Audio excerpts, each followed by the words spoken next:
it's a good point we start this way. Somebody asked a question, whether a gift qualify as a predicate offense for money laundering. You see, in law, nothing is an offense except it's prohibited and or punished by law. That should be at the back of our minds. Nothing is prohibited. If an act is not prohibited or punished by law, it's not an offense. And relating a gift to whether or not is a predicate offense, you ask yourself, is it prohibited? Or what kinds of gifts are prohibited, which may qualify as a predicate offense? Understanding predicate offense to mean that the source of money, the source of that illicit money, that is what is called predicate offense when we talk about money laundering. The origin.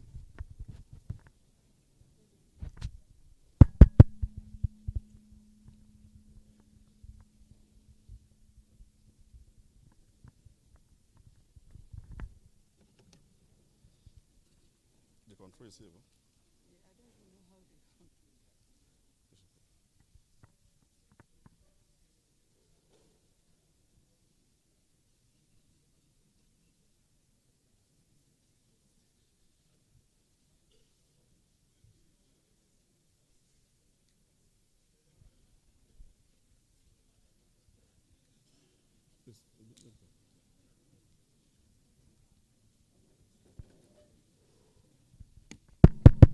Yes, I think we can hear ourselves now. So I'm saying a gift, whether or not it qualifies as a predicate offense for money laundering, is the question will be, is it prohibited and or punished by law? And as we discuss on this topic, we get to understand whether or not a gift is a predicate offense. So control, you may help me in there. Let's move next. As a commission, we have a law that establishes us, which is called Economic and Financial Crimes Establishment Act 2004. And one particular thing about the commission is the law establishing us does not so much create offenses for us to prosecute. It only creates the commission with powers, functions, and duties with little offenses therein to prosecute. That is why we see in section 7 of the Act, it makes us a coordinating agency for the enforcement of all laws relating to economic and financial crime.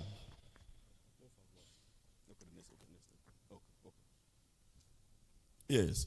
So we prosecute offenses outside our law, unlike other agencies like talk about ICPC, NDLEA. Those agencies are created by law, and the offenses for which they prosecute are there in their laws. But like the Police Act and the Constitution do not so much create offenses which the police prosecute, but police has powers to prosecute offenses found in all penal laws, criminal code, even EFCC. Police can prosecute, nothing stop them. And we have the same power. EFCs can prosecute offenses like the criminal code. I don't know whether the Ondo state has a criminal code law. If you have, yes, there is, I've done it.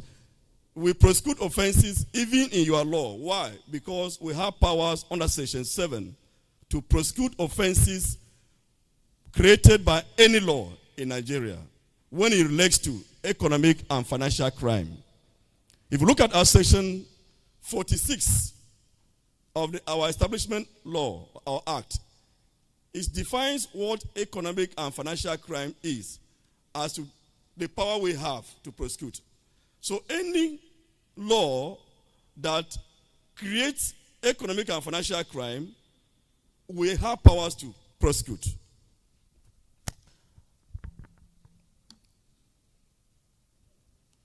Okay, let us start this lecture with definition of terms. Corruption. We keep hearing corruption, corruption, corruption. The reason why we are here. Let us share ideas as to what corruption is. So we're not here so much bothered about definition of terms, but it's for our understanding. Corruption could be lack of integrity or honest use of a position of trust. We all hold our position as public servant in trust for the generality of the people that we superintend. So if we misuse that power vested on us as public officials, it amounts to corruption. Then what, therefore, is corrupt practices?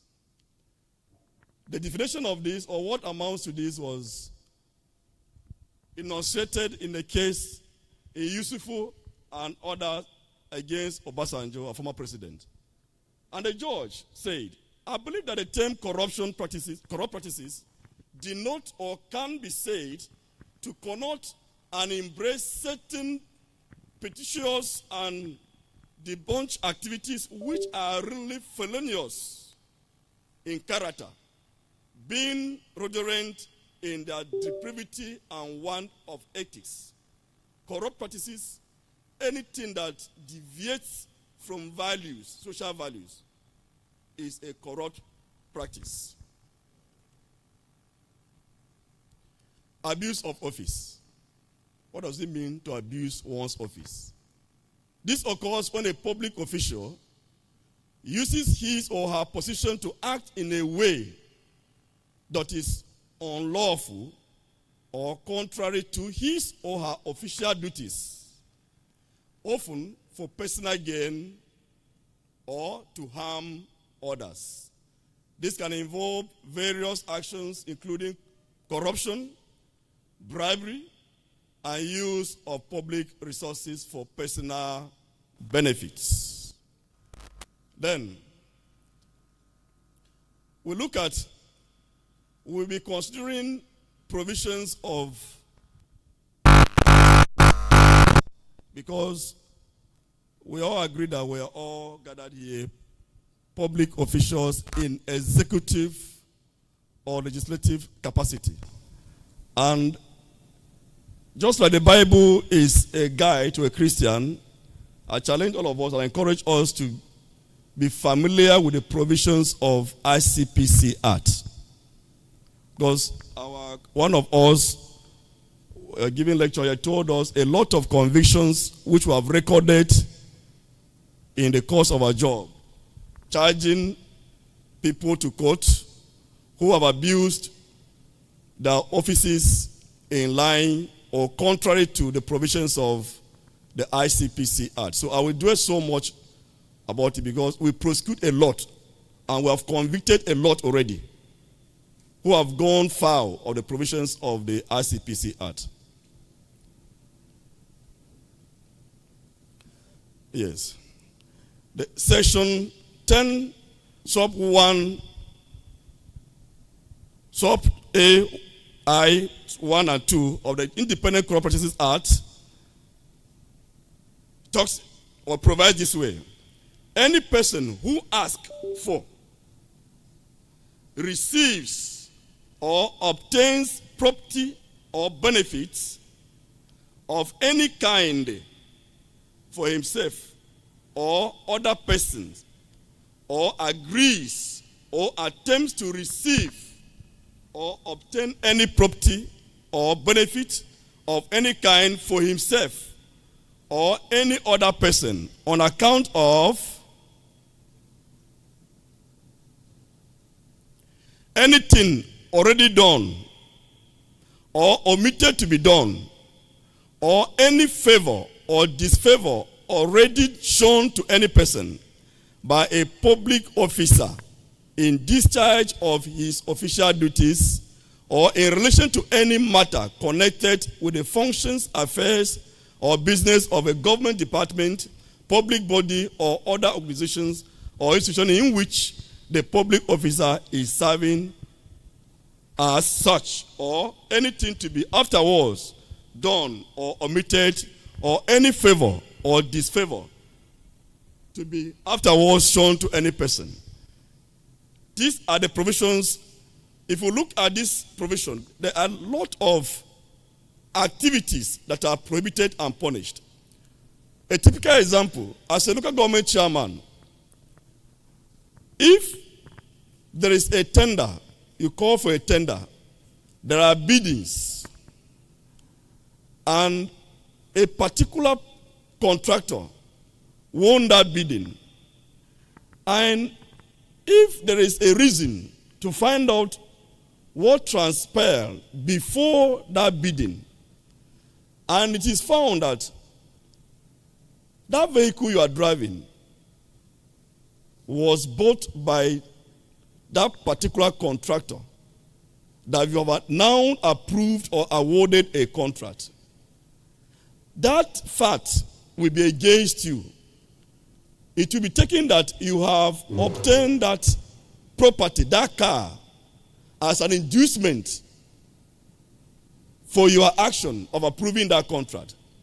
It could be that maybe you deny him all the parameters that were used to arriving as who won the contract. The man got it. But because somebody who bidded this contract with him has given you a favor, you now refused awarding him that contract. Are you with me on these two scenarios? It's either you gave somebody a contract, and when we investigate, we found out that there were some underdealings that happened prior to that contract in relation to you and that person, leading to that contract. You will be charged for receiving corrupt gift. If we find out that this person qualified to be given that contract, but because somebody has given you money not to allow him get that job, you have done a disfavor to him, and this is an offense punishable by the RCPC Act in this section we have highlighted.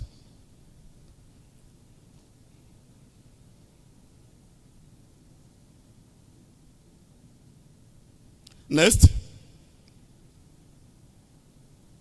Okay. Section 19 of the Act provides any public officer who uses his office or position to gratify or confer any corrupt or unfair advantage upon himself or any relation or associate of the public officer or any other public officer shall be guilty of an offense and shall on conviction be liable to imprisonment for 5 years without option of fine. Conferring an advantage, a corrupt or unfair advantage upon yourself or your relation. For instance, 2 persons bid for a contract, and then because one of the contractors that bid for this contract, you are married maybe to his sister or any relation, and by that you decide to age others out and give him that job, you have conferred an advantage on your in-law, not because he's qualified, but because of your relationship with him, and you'll be running foul of this law. So whatever you do in your position should not be done in relation to your own advantage, but in relation to what the law says. We're together?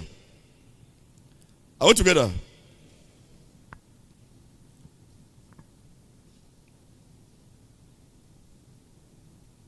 Okay. We look at section 104 of the Criminal Code Act, Laws of the Federation.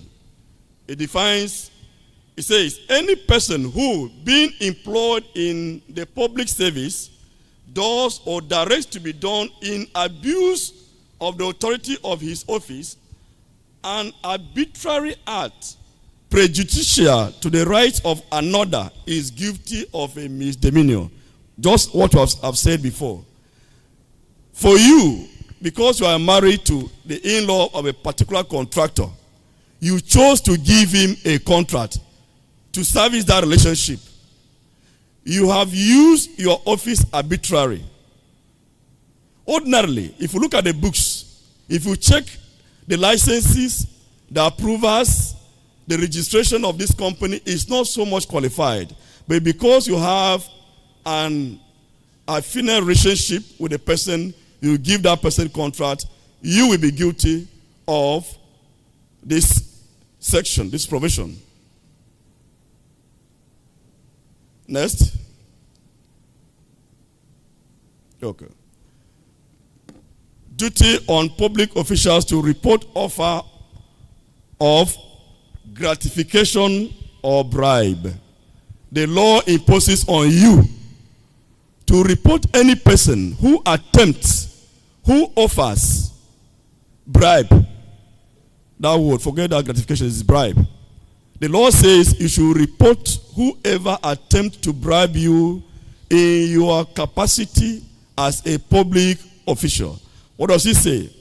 Any public officer to whom any gratification is given, promised, or offered in contravention of any provision of this act shall report such gift. Somebody asked a question about gift. Shall report such gift, promise, or offer together with the name, if known, of the person who gave, promised, or offered such gratification to him, to the nearest officer of the commission or police officer, include EFCC. If in the course of your duties, maybe you advertise a job, a contract, and somebody wants to bribe you so that at the end you will win that contract, the law imposes this duty on you to report to the nearest police station or any of the law enforcement agencies. Failure to do so, you'll be running foul of the law. And they say that ignorance is not a defense in law. Section 23 is up to any person from whom any gratification has been solicited or obtained, or from whom an attempt has been made to obtain such gratification in contravention of any provision of this act, shall, at the earliest opportunity thereafter, report such solicitation. If maybe as a local government chairman, anybody, maybe commissioner, will ask you for you to have approval. This one that you have written, this memo, you have written to executive, the state executive council to be approved, you must give me so. The law says that request on you, you are to report it. If you fail to report it, the law punishes you for failure to report attempt or request for bribe from you.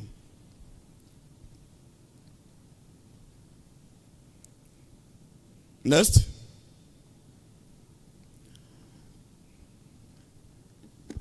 Section 23, still of the RCPC Act, sub 3, any person who fails without reasonable excuse to comply with subsection 1 and 2 shall be guilty of an offense and shall, on conviction, be liable to a fine not exceeding 100,000 naira or imprisonment for a term not exceeding 2 years, or to both fine and imprisonment. Next. Legal presumptions. When we talk about legal presumptions, we're talking about when the law will presume that what you have done, even before hearing from you for any excuse. So the offenses we have highlighted above, if you are being prosecuted for them, that you have gone contrary against the provisions, the law will take it that you are guilty of the offenses you have been charged. This is what it says. Where in any proceedings against any person for an offense under sections 8 to 19 of the RCPC Act, it is proved that any gratification has been accepted or agreed to be accepted, obtained, or attempted to be obtained, solicited, given, or agreed to be solicited or given, promised or offered by or to the accused, the gratification shall be presumed to have been corruptly accepted or agreed to be accepted, obtained, or attempted to be obtained, solicited, given, or agreed to be solicited or given, promised or accepted, as an inducement or reward for or on account for the matter set out in the particulars of the offense. For instance, if you are alleged that you deny me contract because my rival gave you money, it will be, once it is proved that my rival had that contract granted by you, it will be taken that you gave him that contract because of what I'm alleging, that he gave you bribe. So the duty will be on you to show that no, he didn't give me bribe. The reason why I gave him this contract is not that he gave me bribe, but because he's qualified as a contractor, given the guidelines that were used in the tender. Are you with me? Are you with me? The law is hard as it is, and they say ignorance of it is not a defense. Next. Okay. Section 54, in any proceedings against any person for an offense under section 9 to 19 of this Act, ICPC Act, if it may be proved that at or about the time of the alleged offense or at any time thereafter, the accused or a relative or associate of his had any property for which he or his relative or associate, as the case may be, is unable to give satisfactory account as to how he came into its ownership, possession, custody, or had entered into any dealing for the acquisition of any property, and is unable to satisfactorily account for the consideration of for which it was or is agreed to be acquired, and the evidence in relation thereto shall be presumed to corroborate any evidence relating to the commission of the offense. I will explain what this means.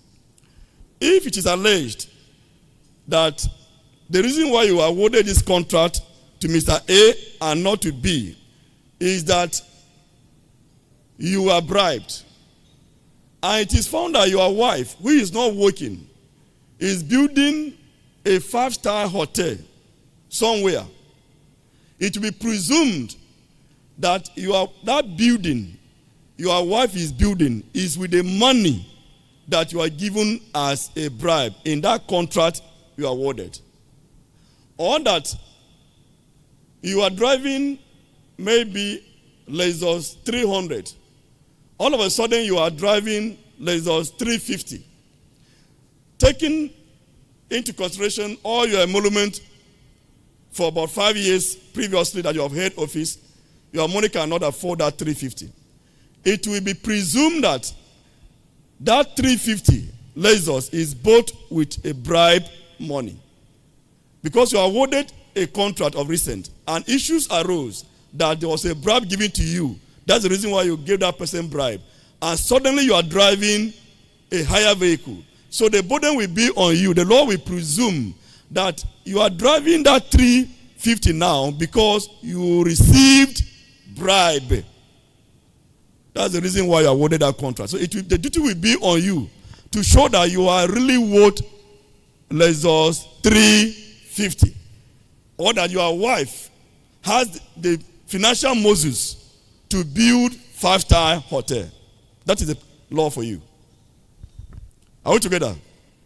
So it is an offense to award a contract without cash backing. This is an area that very many of us are ignorant of.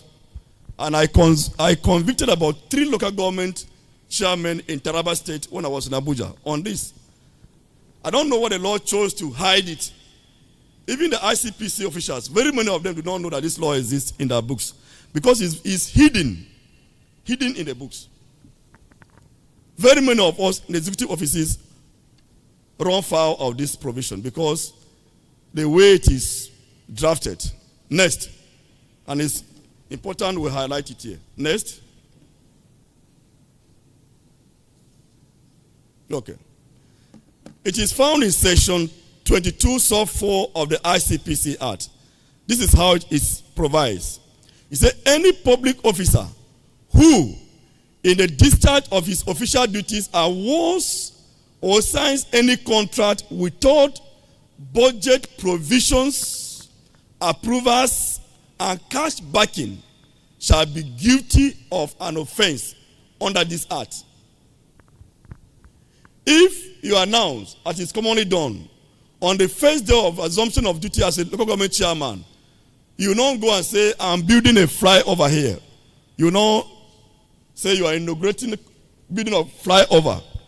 You don't know that that is an offense. Because you are just coming into power. You have not sent any budget to the legislative council of your local government to deliberate and approve, to make cash available for that project. And you already announced it. You awarded it. The question is, where is the funding? And once we check the books and we find that there was no cash backing, it's an offense. So it's good to take note of all of this. Next. Okay. Code of conduct for public officers. Somebody raised this question. This is where the answer will be gotten. Somebody raised a question as to whether a civil servant you are permitted or allowed to engage in any other business. And I think I answered that question by saying, I refer you to Code of Conduct, Bureau and Tribunal Act. It is found in your constitution.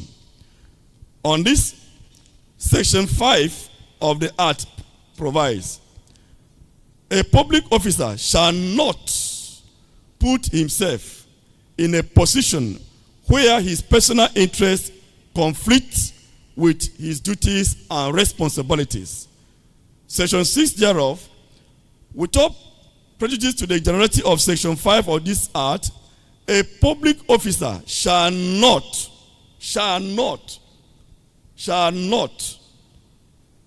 receive or be paid the emolument of any public office at the same time as he receives or is paid the emolument of any other public office. No two employment at the same time. No two employment. If you are employed as a civil servant in local government or the state, and you are drawing salary from the local government or the state government, the law forbids you to also be engaged somewhere else where we will be collecting salary. But this is if it's on full-time basis, not those who are on contract basis. B says, except where he is not employed on full-time basis, or engaged or participate in the management or running of any private business. Somebody asked this question. You are not permitted to engage in any private business, profession or trade, but nothing in this paragraph shall prevent a public officer from engaging in farming or participating in the management or running of any farm. So, as I answered yesterday, the law prohibits you as a full-time public officer from engaging in anything that gives you income. Don't tell me I am not there selling the car. Whereas if you check the books, the company that is selling that car is owned by you. You are the major shareholder, or you are a shareholder in that company, and you are also employed in the service of the local government or state government. In that case, you are gaining income from two different sources, and you are a full-time public officer. You have run foul of the law. So you are prohibited. Somebody asked a question yesterday also. What about businesses that their own objective is farming. If it is a business, as I've said before, whatever is not punished by law is not an offense. If it is a business name, it's not a company, and you chose to use that business name for farming, the law allows you as a public officer. You can do that. What the law says you cannot do is, companies, don't go and promote a company that has shares to the public, and then you're also employed as a public officer. And you say that, no, I'm using that company for just farming. No. A public liability company is open to the public. You can use it as you like if the objectives are in line with the law. So the law does not want you to be at the board of a public, maybe a company, limited liability company, whereby the company can receive a contract and you are still getting money from the government as an employee of government. The law punishes that. But a business name, allowed. You can have a business name, can use it for farming to assess inputs. Next. Okay. Section 10 of the Act says any public officer shall not ask for or accept any property or benefits of any kind for himself or any other person on account of anything done or omitted to be done by him in the discharge of his duties. This is corruption we talked about in the RCPC Act. For the purposes of subsection 1 of this section, the receipt by a public officer of any gifts or benefit from commercial firms, business enterprises, or persons who have contract with the government shall be presumed to have been received in contravention of subsection 1 of this section, unless the contrary is proved.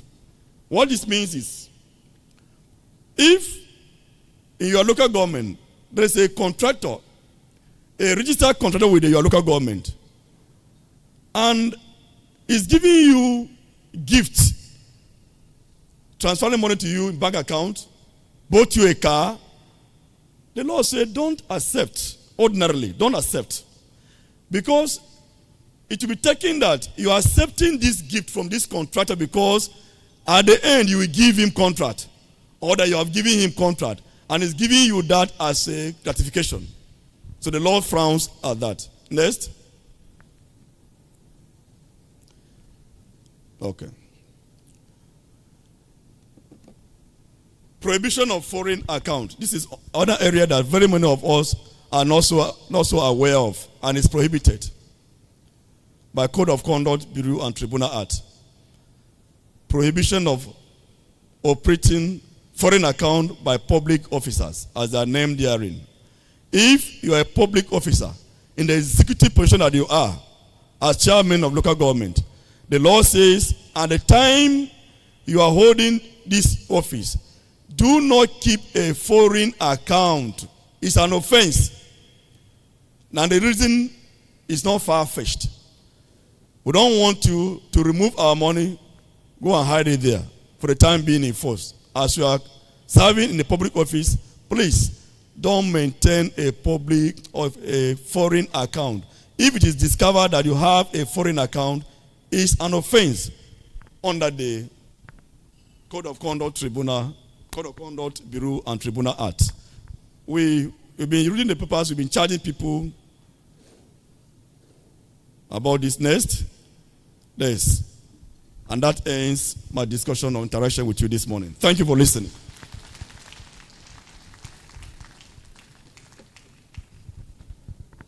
This is lovely. We really appreciate you.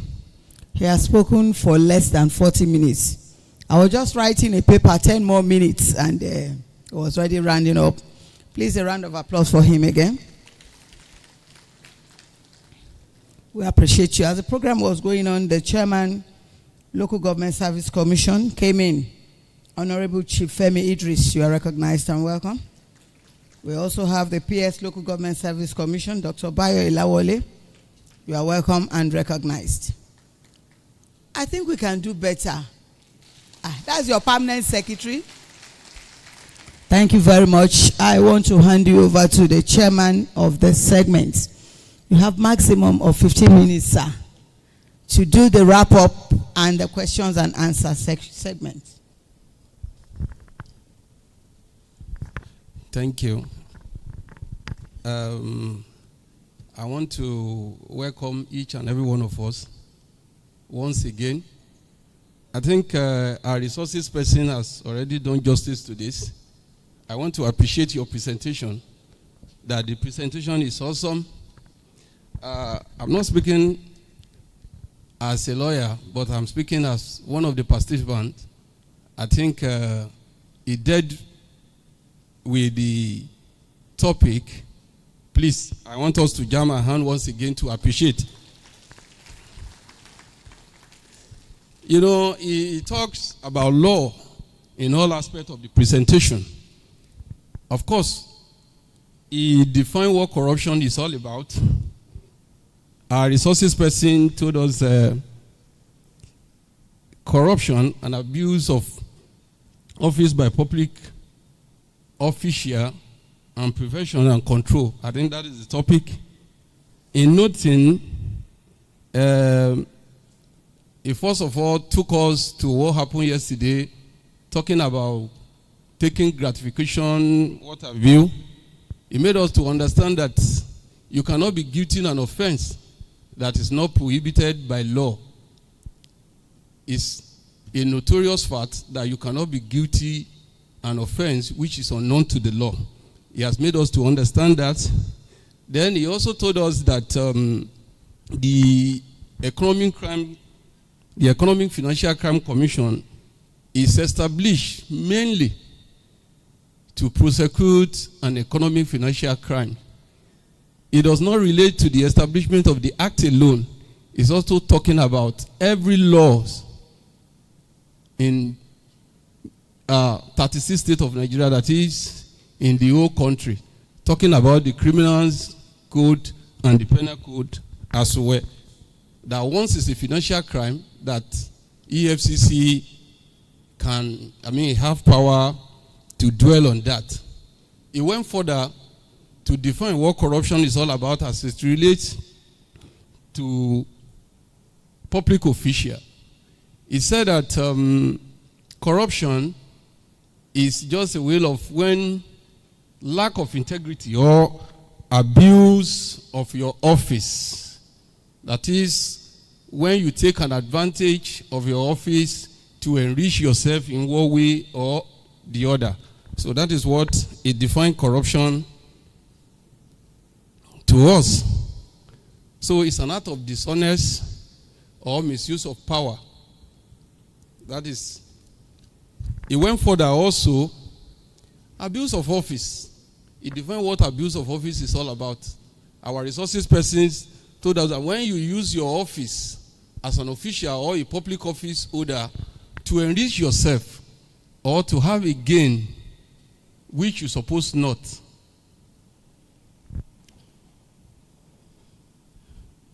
Then he itemized those offenses that are prohibited by law. He gave an example of awarding a contract to somebody just for you to have an advantage. Somebody has already, you want to award a contract to somebody and you have been given a car already.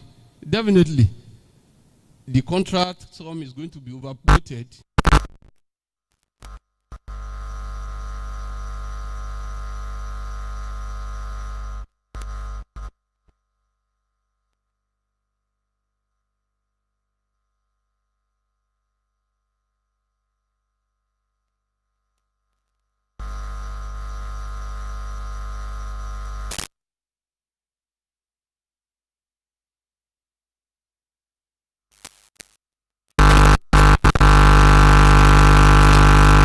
From anybody, either to bribe you or to do anything to induce you for you to go contrary to the oath of your office. You are duty bound to do it so that at the end of the day you will not be caught by the law.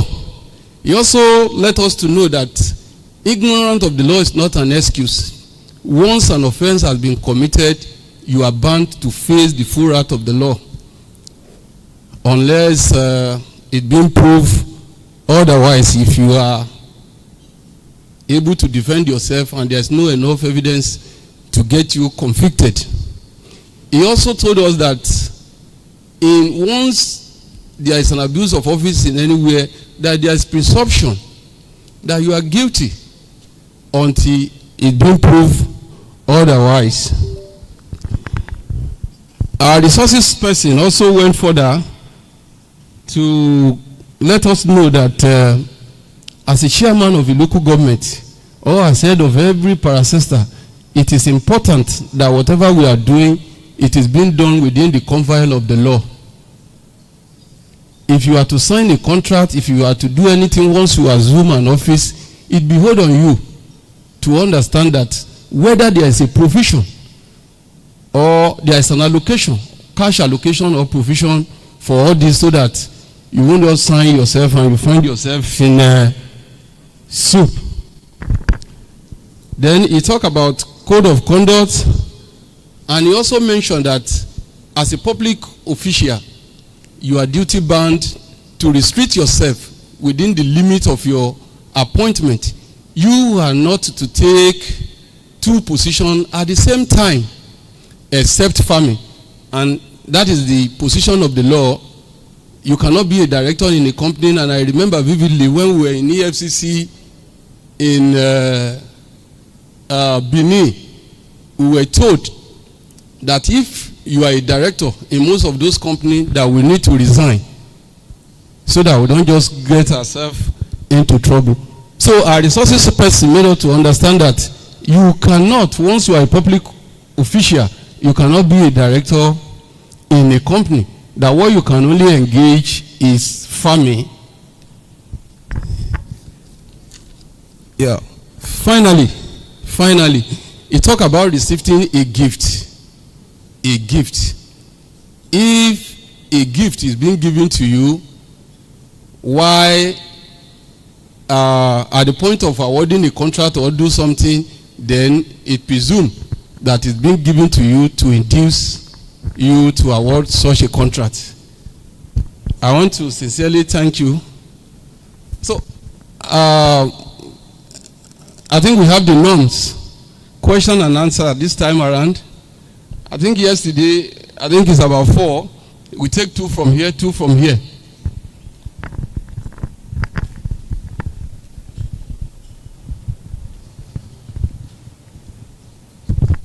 Please, can you give them a microphone?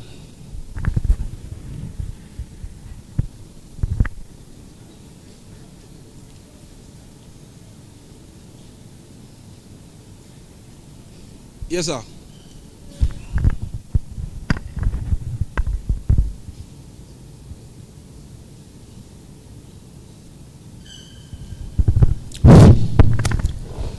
I want to use this medium to thank the lecturer. You have done justice to the topic, and this is a very good topic for all the civil servants. But I want you to clarify one thing. This issue of gratification is a major thing in the system. For example, now if I give a contract to a contractor, a competent contractor, and he completed the job with specification, after a month, you come to my office and give me something and I collect from it. It is bribe, or what do you call it? Please kindly explain that to us.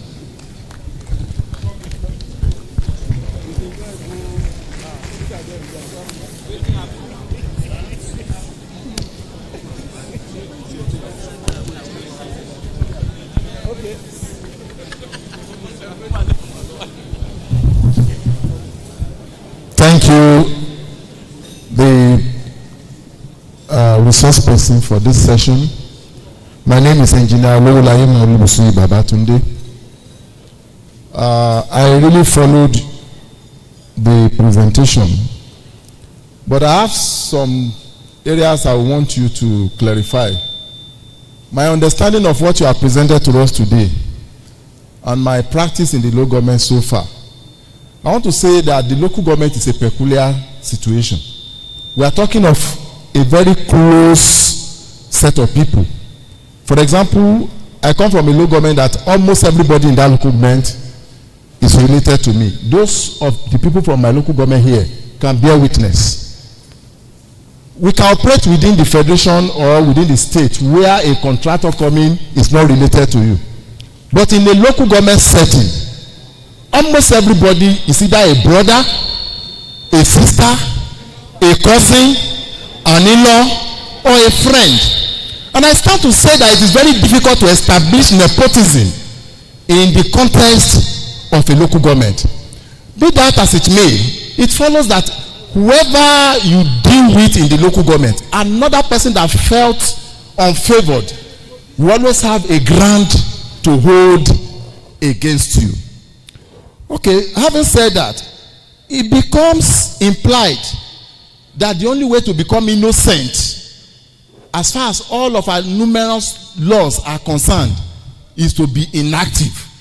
Because anything you do in this one direction seems to be contravening another law in the other direction. So how practicable is it for a socialite, maybe like a politician, not to receive gift, knowing fully well that in our own socio-cultural setting, gift is part of us. We do burial, we do naming, we do chieftaincy, we do all of this.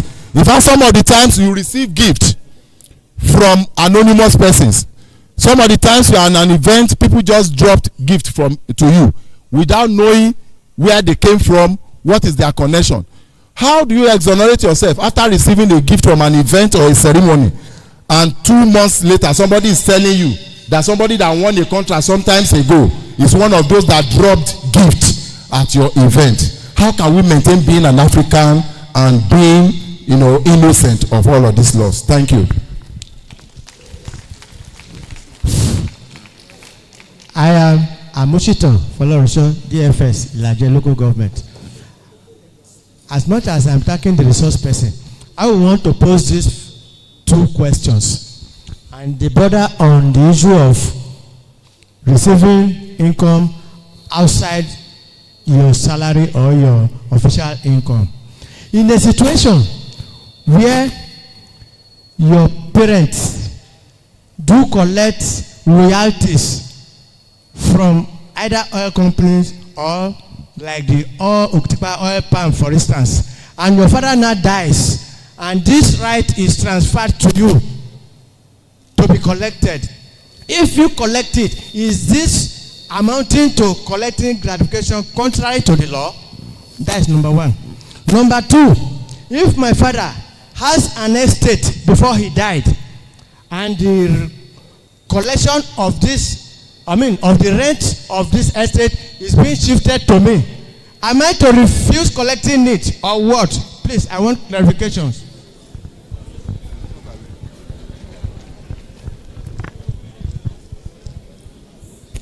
Please, two more persons, please. Yeah, my name is Akim Bobola from Ile-Olujo Okegbe Local Government. I commend the resource person, but the issue of plea bargaining, I think it is strange to our laws in Nigeria. I think around 2004, it was introduced by the EFCC.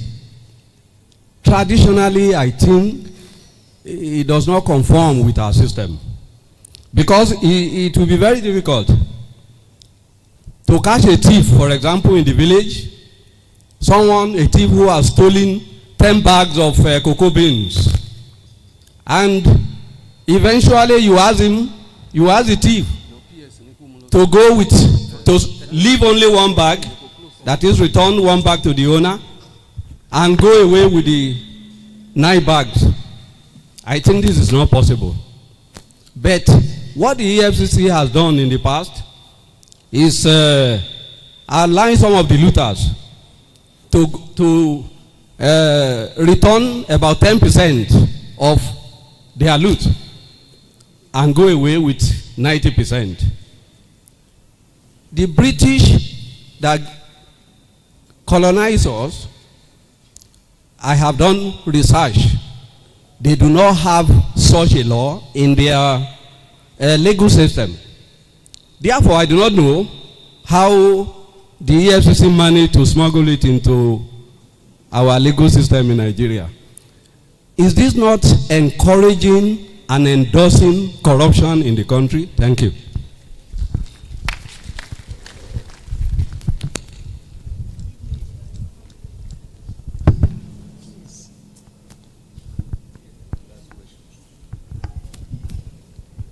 My name is Oladele Adesomi. I wish to commend the resource person for the beautiful delivery of this lecture, which is very topical. A renowned person once defined corruption by giving an example. He said, if as a public officer, you are given a biro, and you use that biro to write a personal letter to your son or to your girlfriend, that is corruption. If you go by the definition we got of corruption here, I think it's very, very difficult to find a person who will not be culpable of that offense. Now, specifically, I give an example. Using one office to gain undue advantage. We will need to define undue in the advantage. If I'm a commissioner in the Ministry of Finance, I have a son who qualified as an accountant, and the state government wants to recruit accountants into the civil service. Either directly to the Civil Service Commission, I have the connection, or I go through my chairman, who is the governor, to help me recruit my son. Government is to recruit maybe 20, and my son is among them. Definitely we know that there will be thousands that have applied for this job. Does that qualify to be corruption?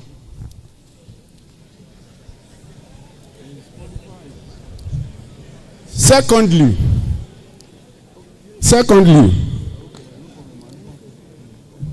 the example of a wife building an hotel and the activities of the office of the husband being linked to it. If a woman is building an hotel, is it right, because the husband has been accused of taking correction, to now transfer the offense to the wife? For example, the wife may be engaged in businesses that may not be known to the security agencies. So if the husband is guilty of collecting a bribe in his office, or he awarded the contract that the feds he was bribed to award, and the wife who is building an hotel is now taken to be the punish the man because the wife is building an offense. These are two questions I want to ask.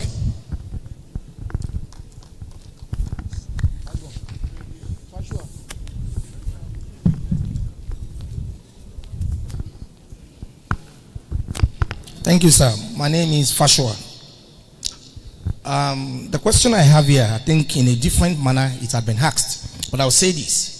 If somebody, when it comes to tendering, met all criteria, due process had been followed, and is qualified now, but is a known person, call it family, call it relative, but for the fact that due process was followed and is qualified, can he or she be awarded of such contract? Number two, when it comes to dual collection of salary that you mentioned earlier, can somebody be taking salary and elsewhere, maybe you take allowance and impress?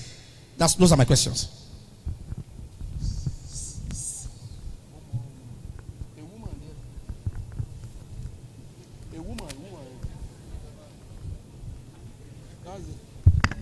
That's the last person.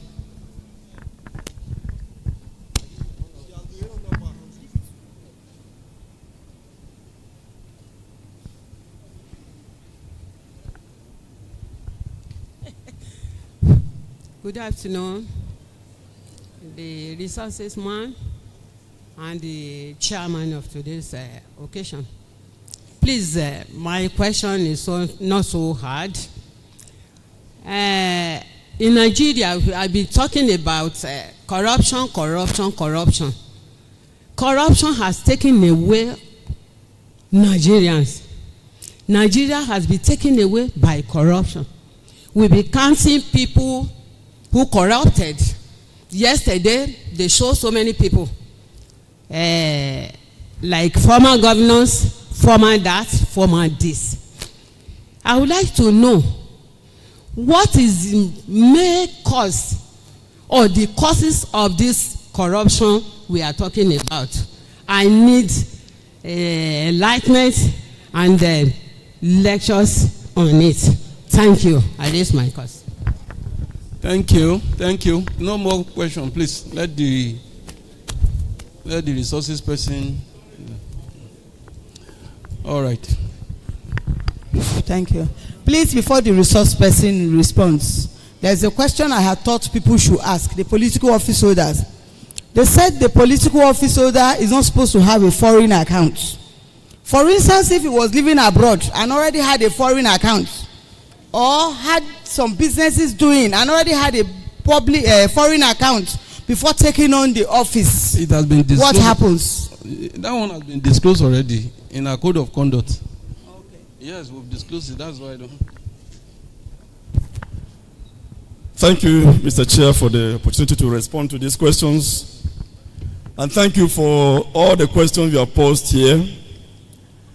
Beginning with a question whether, as a public officer in the office you hold, you awarded a contract to somebody and later the person is seen to be giving you a gift. I won't call it a bribe, a gift. Whether it will be an offense to accept that gift. In law, we talk about what is called past consideration. And if you pay attention to the lecture I gave, I say that gift, if it is in relation to what you have done, not done, omitted to have been done in your capacity as office holder, it will be taken to be a gratification, and in law we call it past consideration. What has given you is to thank you in that your office for what you have done, so that you have the mind to do more for him, not minding the process. So it's an offense. Then the next question, I'll rush because there are so many of them. We talk about that in a community where we are, in local government, everybody there is related to us. See, the law does not punish relationships. It does not. Law does not punish relationship. Law punishes what happens with such relationships. The law does not say don't give a contract to your wife. That is loosely speaking. But to a large extent, it will be dangerous to do that because issues will come out of it. A brother, if you are qualified, there are guidelines that they are always maybe issued for tendering, for any jobs. So if your brother is qualified, gone through all the process, there is no evidence that he has bribed you, he has given you any inducement to award him that contract and is qualified. The law does not punish you for giving him. He's qualified. He's a Nigerian. So anywhere you are, if he's qualified, he's qualified. Nothing stop you. Is that clear? Just because he's related to me, I would not know. He's qualified. There is something that happened in FCT of recent, where we know what happened. The minister was asked, why are you giving land to this? He asked, I don't know Nigerians. The law does not prohibit me from allocating a house to somebody who is matured, who can build a house. For the father is my son, that does not disentitle him as a Nigerian. No. It's the process leading to that award that the law is concerned about. Thank you. Then, another question, royalties, whether can be taken as a second employment. No. The law is not so much concerned about the money. The money is what you do to earn that money. Are you doing two things at a time? Are you with me? Are you engaged in two things at a time that fetch you money? Are you engaged in two things at a time that fetch you money? So the emphasis is not on that money yet. It's whether as you are employed here, you also leave this office to go and do this one, or as you are here, you're also doing that is giving you money. Is that clear? So royalty does not come here. You're not participating in that. The royalty is paid because you come from that community. Just because you are a governor or chairman, you should not denounce your community. No. If royalties are due to your community, it's due to your community. So that you are a governor or not, it still comes to you. You're not doing anything to them, to the companies that are operating there. So it's not an offense to collect royalties if you are in service. It's not an offense. Then, that also goes on rent. If your family has a large estate, he died and you are the first son, by custom you inherit him, you go on collecting your rent. Nothing stop you. You're not engaged in the management, you're not engaged there. There's no company of yours that is managing that community, that facility. No. The rent is paid just because by nature or by custom you inherit your father. You're not doing anything for that to earn that wealth. Somebody asked about plea bargain. I thought I escaped this. Unfortunately, it's coming back to me. Plea bargain is a whole discussion on itself. And it's not true that EFCC initiated that policy. No. Plea bargain is in the Act of Parliament.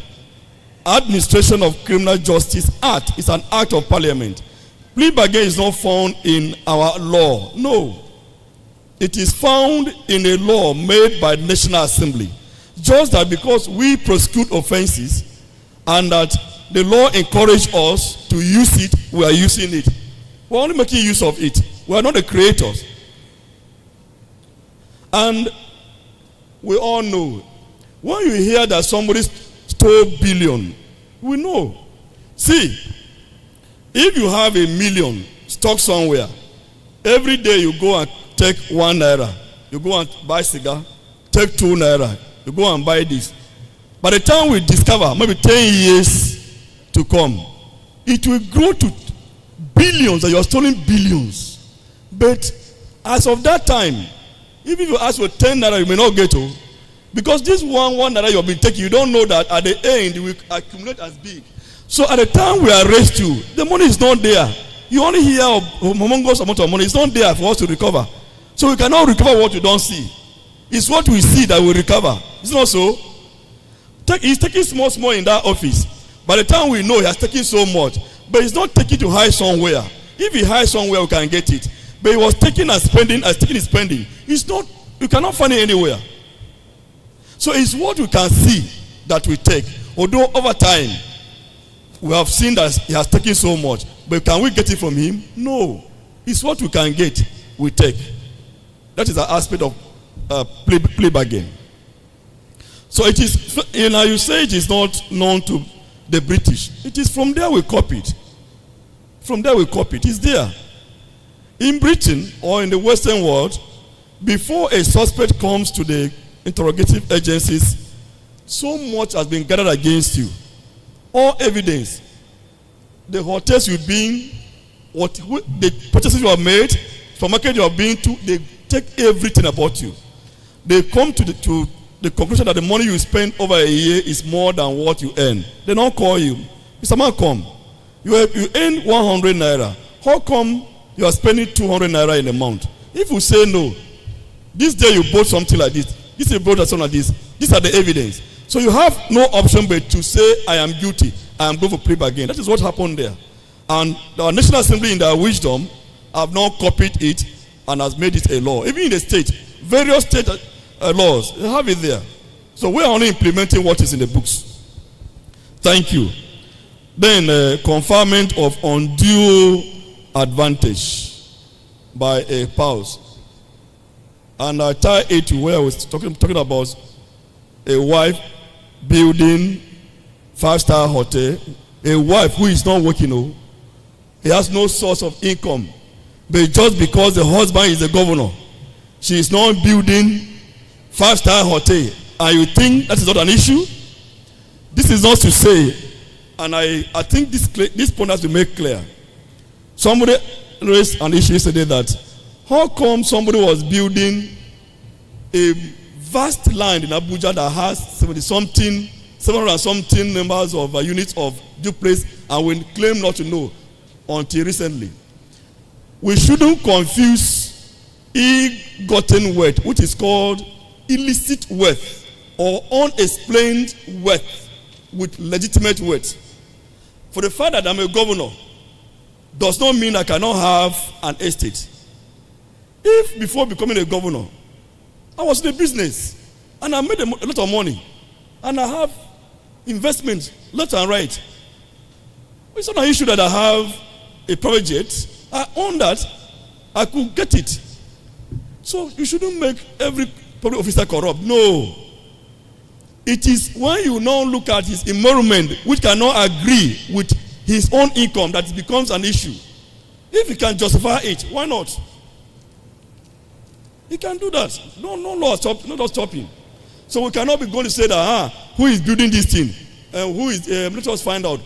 People can build if they have the money. The law allows them. It is only when they can, what is called unexplained wealth. And very soon we are promoting that at National Assembly.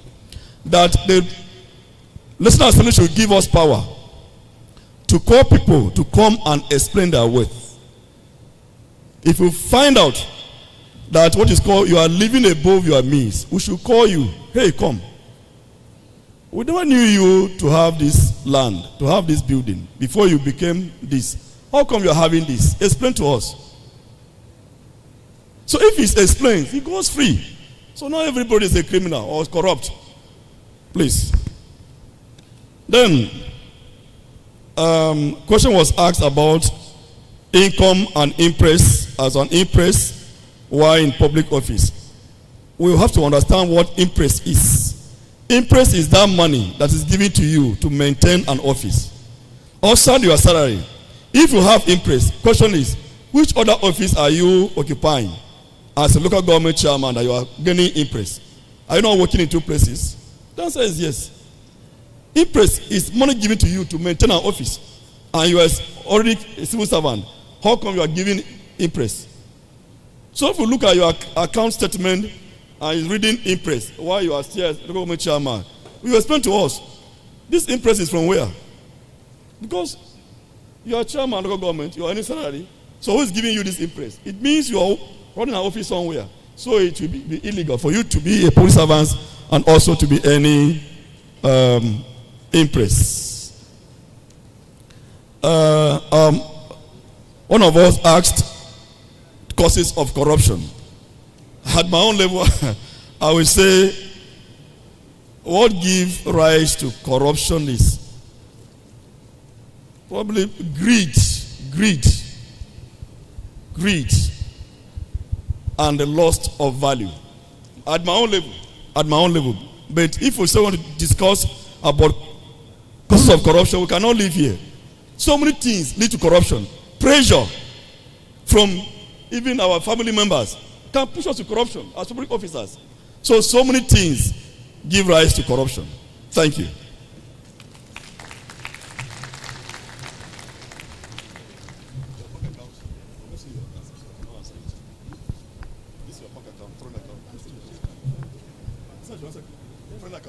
Okay. By permission of the chair of the section, a question was asked that if you are having a foreign bank account before assuming office, what happens to that foreign account? And I say, the law says close it. You cannot have it. You are an individual. Now you are a public office holder. Stop individual life. When you retire, you go back to it. For the time being, close it. If you don't close it, you are run foul of the law. Thank you very much.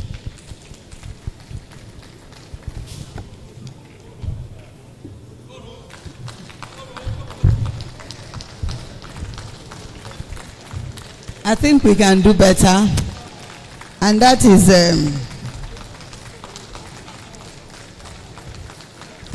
we have AC Ejibo Francis.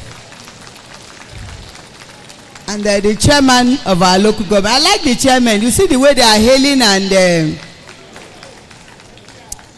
hailing their chairman. Please, let's put our hands together for our resource person. Thank you very much, sir. God bless you.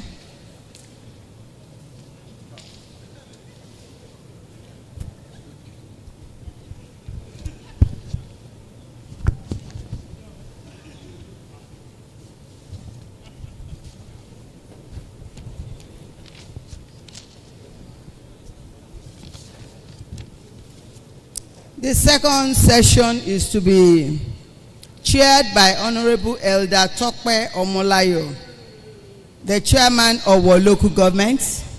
Please put your hands together again for him.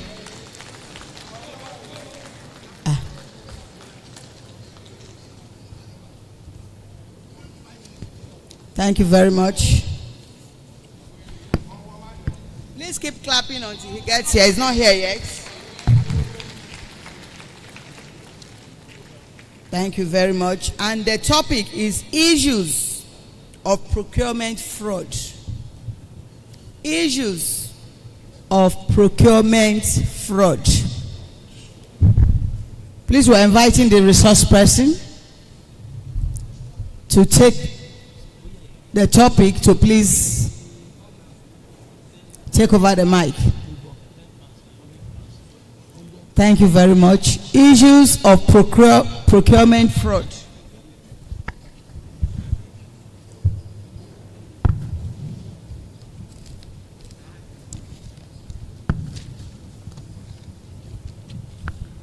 Please keep clapping until he gets here. He's not here yet. Thank you very much. Thank you. Good morning, everyone. Good morning, Mr. Chairman. My name is Chika Uneke. I am a detective, a superintendent of the EFCC, and the head of the Extractive Industry Fraud Section, EFCC Benin Zonal Directorate. And this morning, we are speaking on the topic that the moderator mentioned, the issues of procurement fraud in the public sector. Media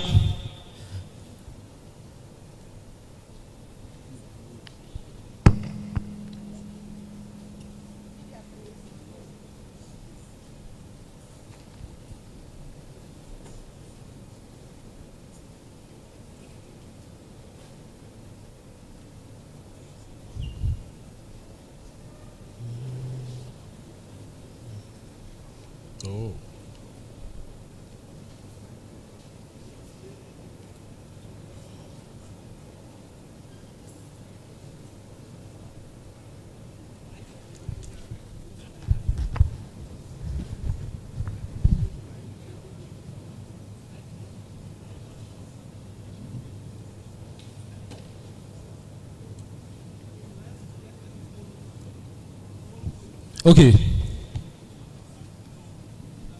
I believe you can see the screen now and the presentation. So, like I said, the topic is issues of procurement fraud in the public sector, the warning signs.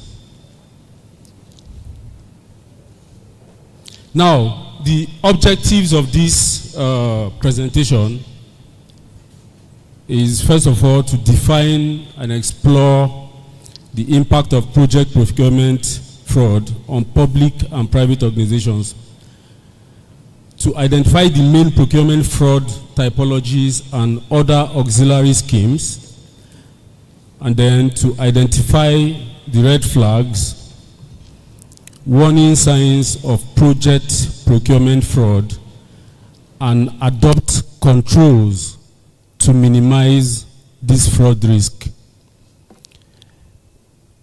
Now, in every sector or in every organization, there are risks associated with projects, with services, with programs, and all of that. And these days, organizations are adopting what we call risk analysis, whereby they identify the risks associated with certain projects and then look for ways to mitigate these risks. So as we move forward in the presentation, we'll see some of these issues and address them. Now, what is procurement? I want to believe that most of us seated here are not new in the public service space. So some of these issues we are discussing are not strange to you. So we can relate to these issues. Procurement is the process of acquiring goods, services, or works from external sources to fulfill the needs of an organization. Now, I'm going to use this program as a quick example to cite instances of procurement. I want to believe that in the build-up of this event, certain services were procured. For instance, feeding, there's the multimedia services, there's decoration and all of that. These are procurements. And certain people or certain units within the Ministry of Local Government and Chieftaincy Affairs were delegated to procure these services or goods, right? There are several other forms of procurement. In a ministry, it could be the Ministry of Education. From time to time, they want to procure stationery to distribute to schools. They want to procure services, or they want to build maybe laboratories for secondary schools and all of that. From time to time, there are projects that organizations or agencies embark on.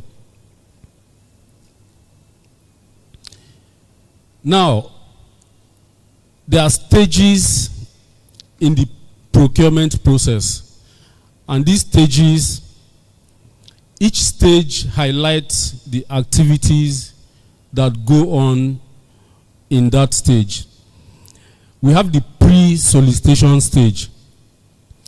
This is the stage whereby the needs of the organization are recognized.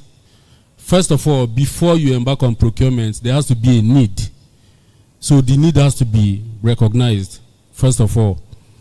And then development of specifications.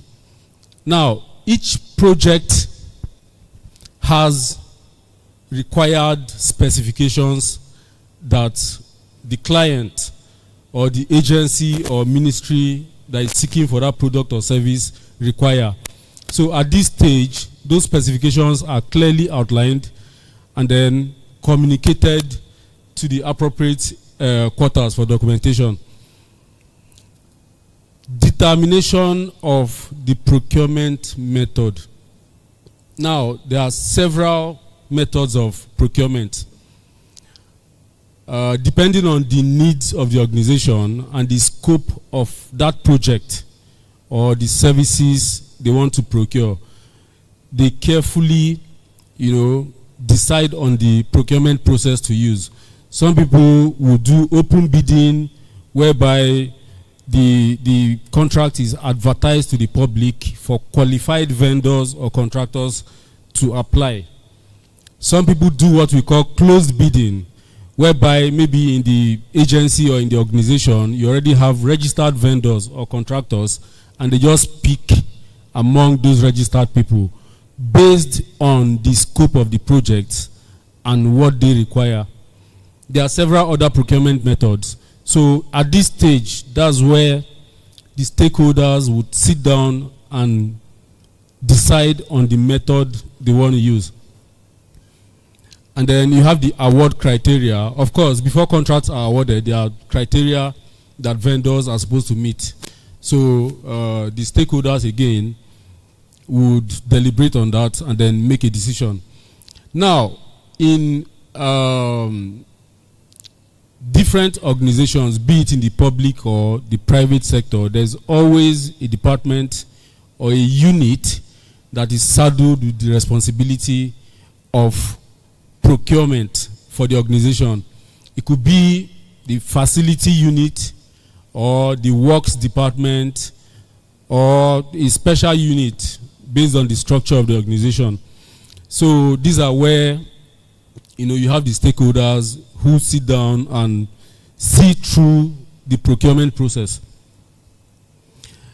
Now, the second stage of the procurement process is solicitation. Solicitation is simply inviting people to bring in their bids when there's a contract or a project to be procured.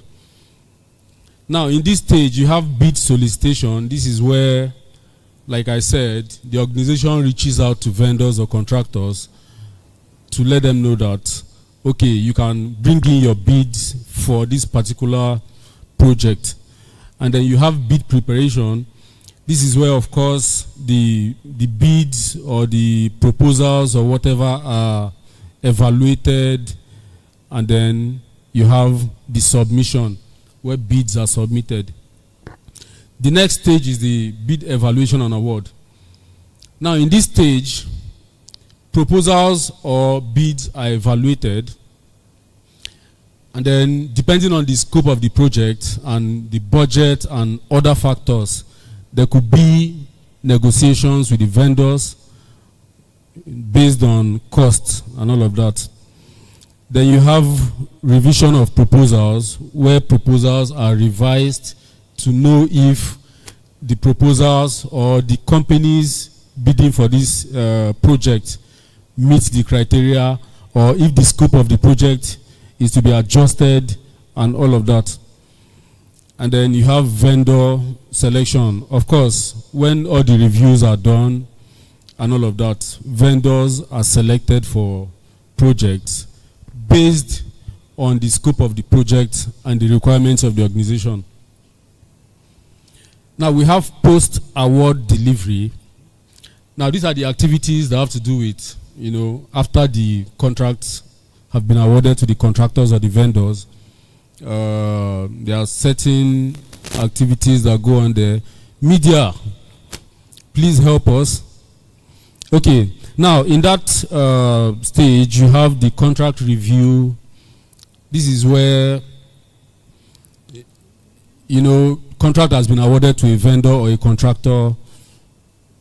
Documents are reviewed. The scope of the project is reviewed once again before the contract is signed. Then you have release of monies after contract signing. Now, this is the stage whereby the procuring organization release funds for the contract or the project. Now, monies are released again based on the scope of the project. In some instances, monies are released upfront for the project to be executed. In other instances, again, based on the scope of the project, monies can be released in phases. If the contract is to be executed in 3 or 4 phases, for instance, the monies are released at each stage of the project.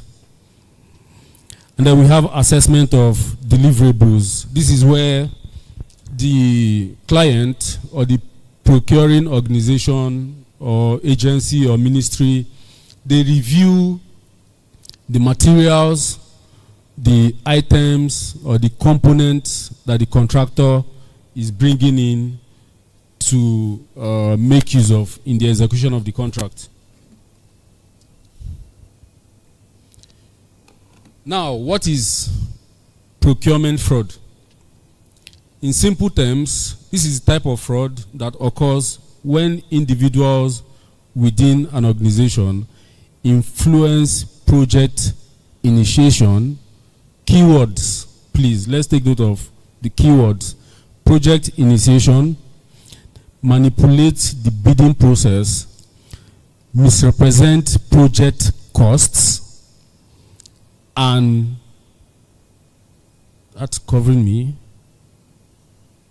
Delivery, project cost and delivery to obtain personal gain. Okay, so in all of these terms contained in the definition of procurement fraud, you can see that in the end, the motive of the individuals involved in the process is to obtain personal gain. So there are several ways that personnel of an organization can circumvent the procurement process, but in most cases they collude with contractors. They also collude with themselves within the organization.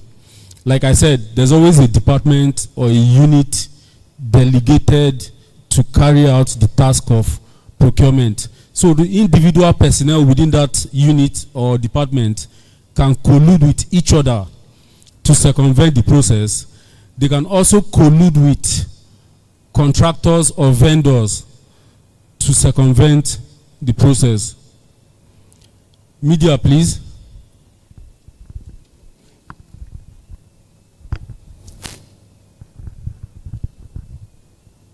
All right.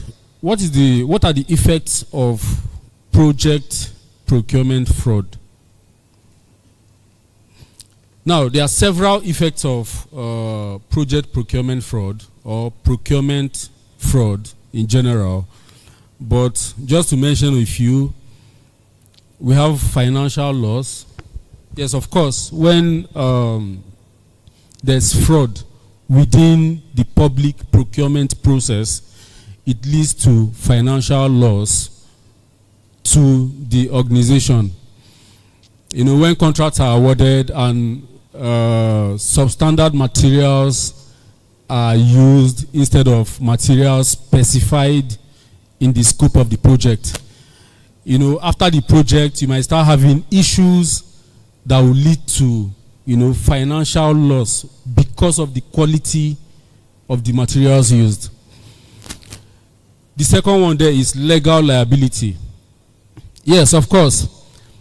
When the process of procurement is not properly overseen, and after the project there are issues and all of that, it could lead to legal liability on the organization.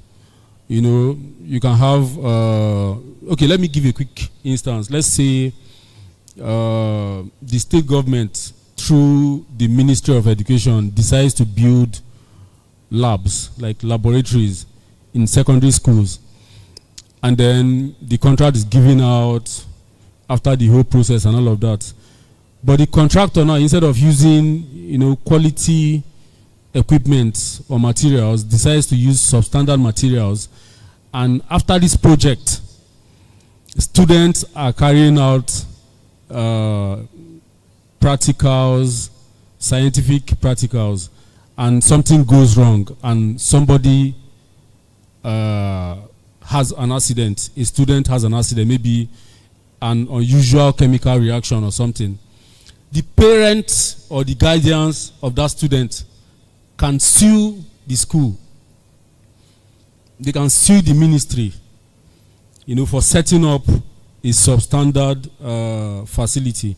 So that's just an instance. There are several other legal liabilities that can come to an organization when the procurement process is faulty.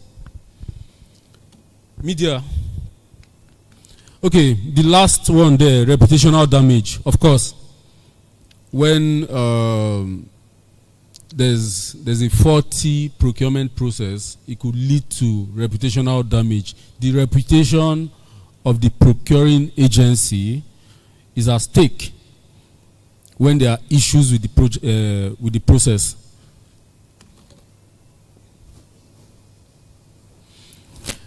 Now we are going to look at some of the categories of the schemes of fraud when it comes to the procurement process. At the top of that diagram you're seeing there is bribery and corruption. Yeah, of course, very prominent in the procurement process. Now, when government agencies or ministries or even private establishments are trying to procure services or goods or embark on a project, contractors come in and contractors do what they do to make sure they get the contracts, which would include, bribing who needs to be bribed or who they can bribe and all of that. So that's very common knowledge. And then we have collusion between contractors and employees. I've mentioned this earlier, where employees of the organization, of the procuring organization, collude with contractors. As we go forward, we'll see more specific instances of how they perfect these schemes. We have asset misappropriation, of course, when there's no proper internal control within the procurement process, there's bound to be asset misappropriation of funds. We have defective pricing. Now, defective pricing is a type of scheme whereby the personnel responsible for overseeing the procurement process, they do not give out adequate information based on the scope of the project to the public or the contractors. Now, the purpose of that in most cases is that somewhere along the line, because the stakeholders do not have adequate information about the contract or the project, they have an opportunity to inflate the project costs. I don't know if that makes sense to us. That's what is called defective pricing. They intentionally do not disclose all the information regarding the project, just so that there are loopholes for them to increase the project cost along the line. We have, I think that's performance schemes. Yes, every project has like a performance requirement. What the procuring agency expects at the end. So sometimes the personnel within the organization collude among themselves to either water down, the quality of service they are getting, so they will not follow through with evaluating the quality of services they are getting. And then we have conflict of interest. This one is, again, very popular. The last speaker also mentioned it as well. When you have people bidding for a contract and you know that certain persons are not qualified because you have a particular relationship with them, maybe they are your family members or your childhood friends, you kind of manipulate the system to accommodate them even though they do not qualify. And then when such people get those contracts, they are bound to be conflict of interest. So the process will not be followed through as required.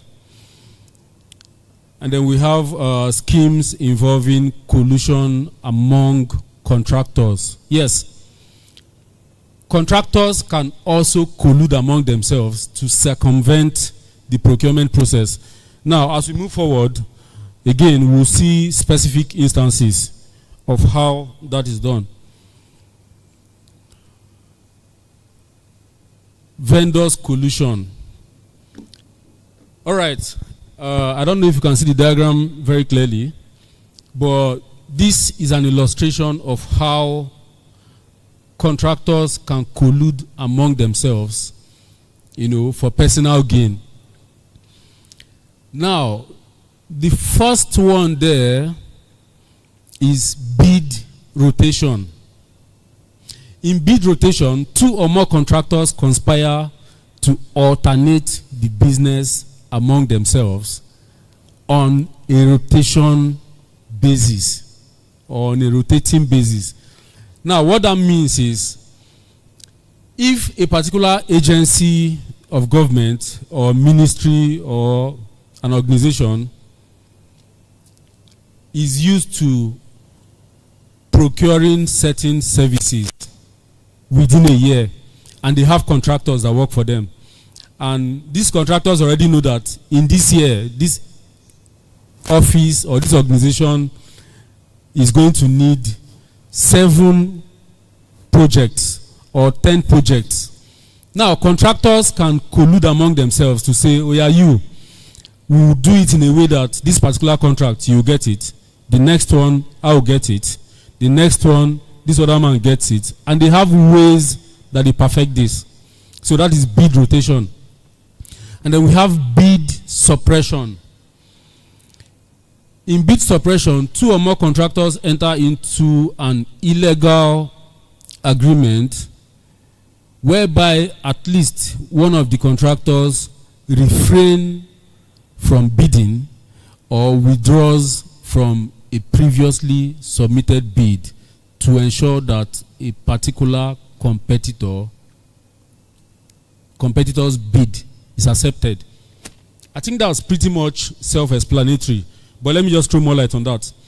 Now, if there's a contract advertisement and 5 vendors or 5 contractors apply for that contract, and then somehow maybe 3 out of the 5 come to an agreement to help each other so that, you know, at least one of them or 2 of them would get the contract.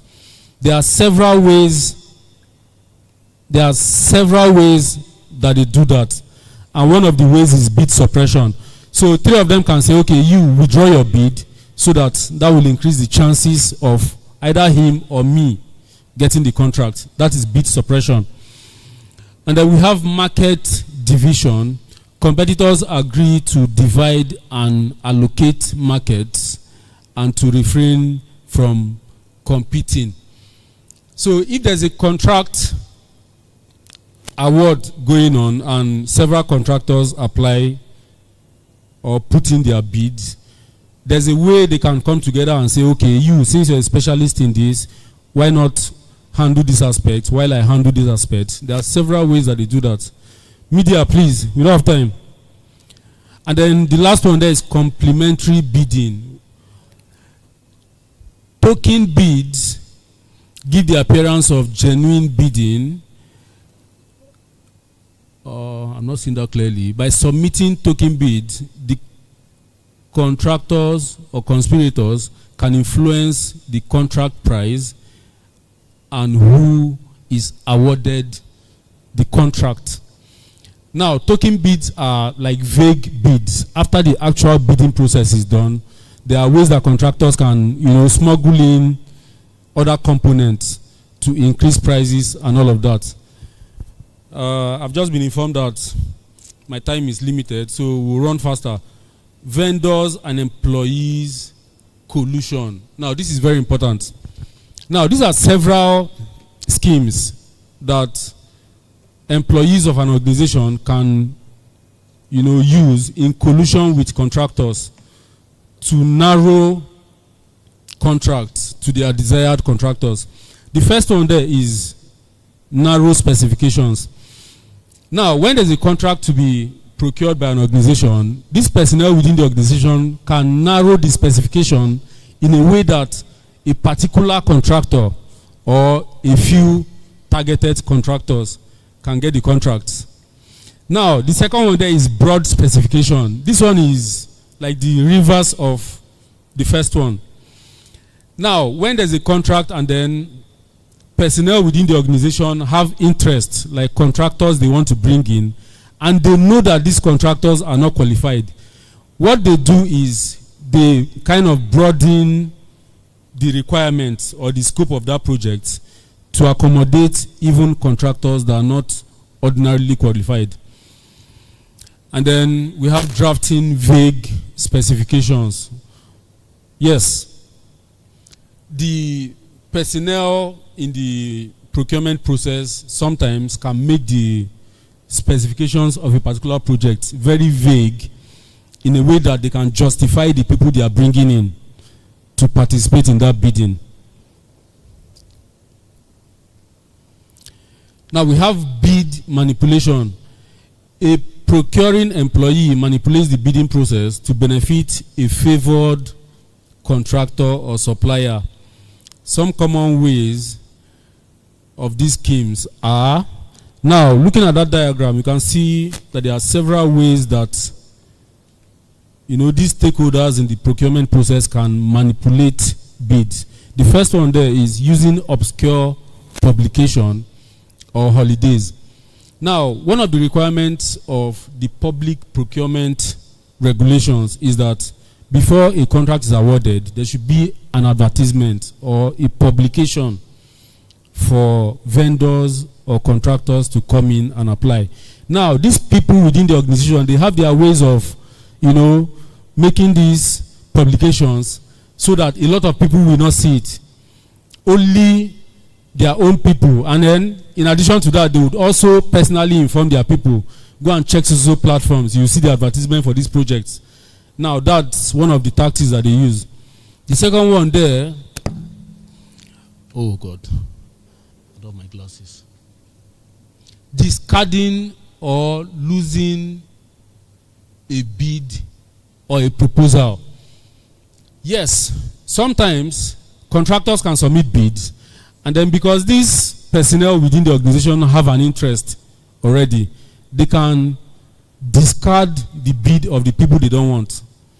Just hide the files or do something. We know that happens. The third one there is accepting late bids or falsifying the bid log. Now, for every contract, most of the time, there's a timeline within which bids or proposals are to be submitted. Now, this personnel within this organization, sometimes even after the time frame for submission of bids have elapsed, they can still smuggle in the bids of their people so that they can participate in that bidding. We have altering and disqualifying bids for improper reasons. I think that is self-explanatory. Of course, not everybody that submits a bid, not every contractor or a vendor that submits a bid that will get the contract. But then, the process by which contractors or vendors are disqualified should be clear and transparent. But what we see in most cases is that this personnel, the procurement personnel, they look for vague reasons to disqualify, certain people just to accommodate their own people. We have extending bid opening dates without justification. Now, like I said, there's always a time frame for bid submissions. Now, in most cases, when certain contractors do not submit their bids on time, and then they have a relationship with the procurement personnel, they will just unjustly extend the date for them, just to accommodate them. The last but not the least, leaking bid data. Now, sometimes procurement personnel can leak information to their favored contractors to say, okay, this is how to apply, this is what you do, and all of that, to make sure that you get the contract.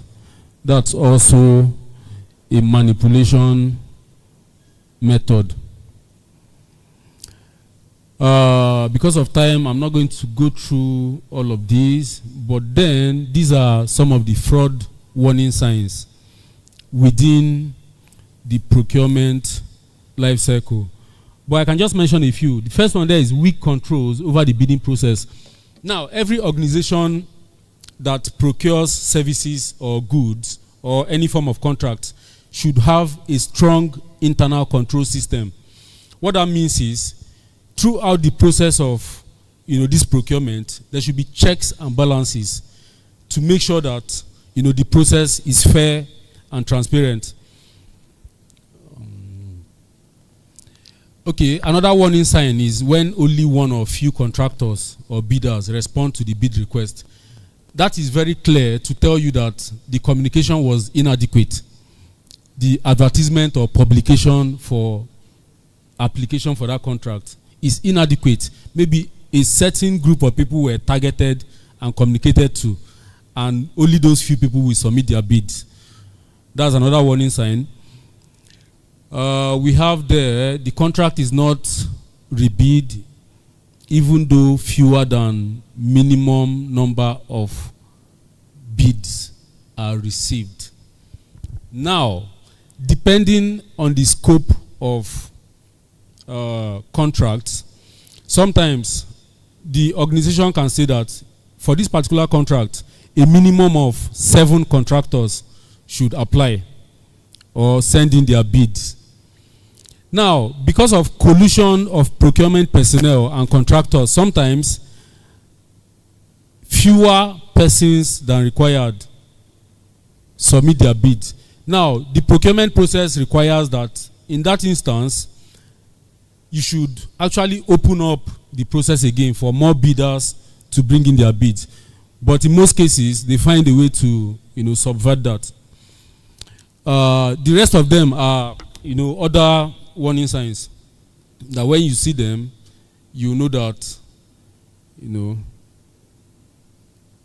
there are issues. Now, other warning signs are overbilling for expenses by contractors. Remember when I talked about defective pricing, whereby the scope of a project is not clear enough for the stakeholders to understand. Now, that gives an opportunity for contractors to come back later and, increase the cost of projects or bring in unnecessary expenses. Then we also have unauthorized subcontracting. Now, when a contract is given to a particular vendor or contractor, there are terms and conditions. And sometimes these terms and conditions include the fact that you cannot subcontract a job without the consent or approval of the client. But in most cases, procurement personnel go ahead and either give verbal approval for contractors to subcontract their jobs, or the contractors do not even, inform the agency or the organization, and they go ahead and subcontract. We have FORS certification or documentation. For every contract, there should be certification for quality and other factors. There should be documentation as well as per, the scope of the project and all that. So sometimes most contractors bring in false information in that regard. We have delivery fraud, whereby vendors misrepresent quality, quantity, or other factors in the process. We have data manipulation.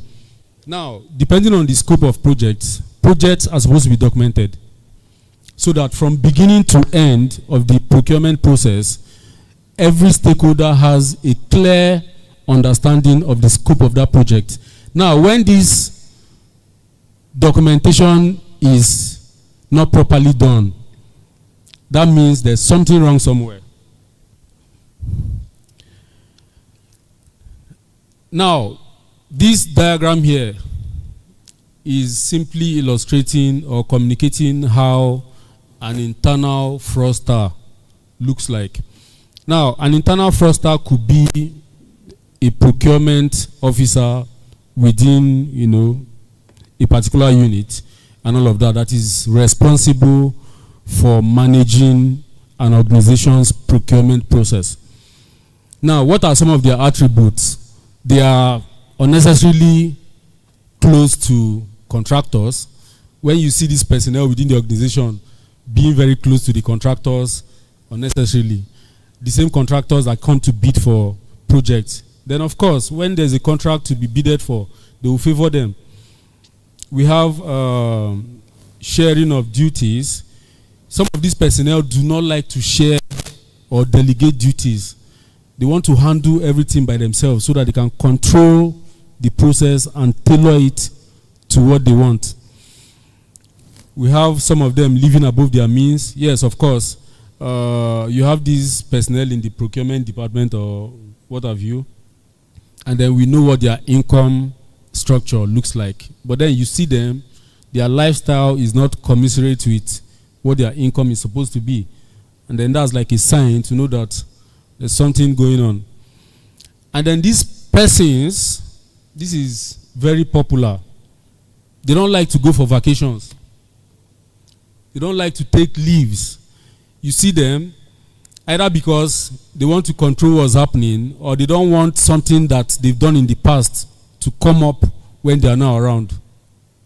So if you see this personnel within, such departments that do not like to take leaves, year in, year out, just know that they're either managing something or they are hiding something. I mean, public officers should take their leaves and go and enjoy themselves with their families and all that. So I don't see any reason why anybody, from time to time will not want to take leaves and all that.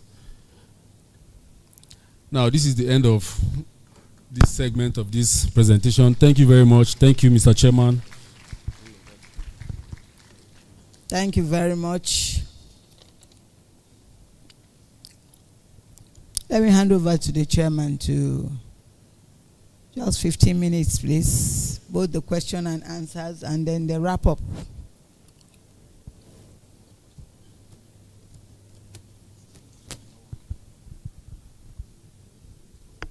Thank you, moderator.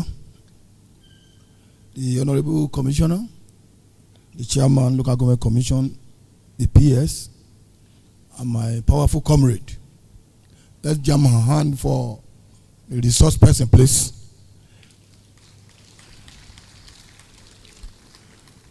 I think we can do better. Thank you very much. Resource manager, thank you. I salute you. You have done a good job. That's a presentation on the issues of procurement fraud. You have told us the warning signs, the stages of procurement process, and others. But in all, I would advise, by understanding the issues of procurement fraud, what is associated with the procurement, we can take a step to prevent and detect it, ultimately protecting our assets and reputation.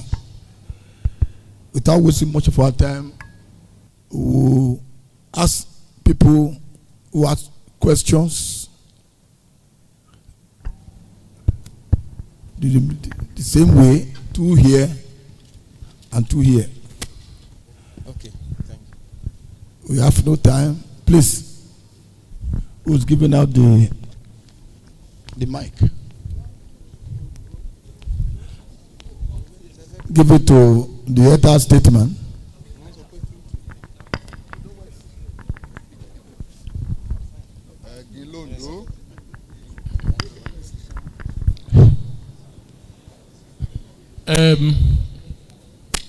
The Honorable Commissioner and the Chairman of the Local Government Service Commission, the versatile crew from the EFCC, and my colleague, the Chairman.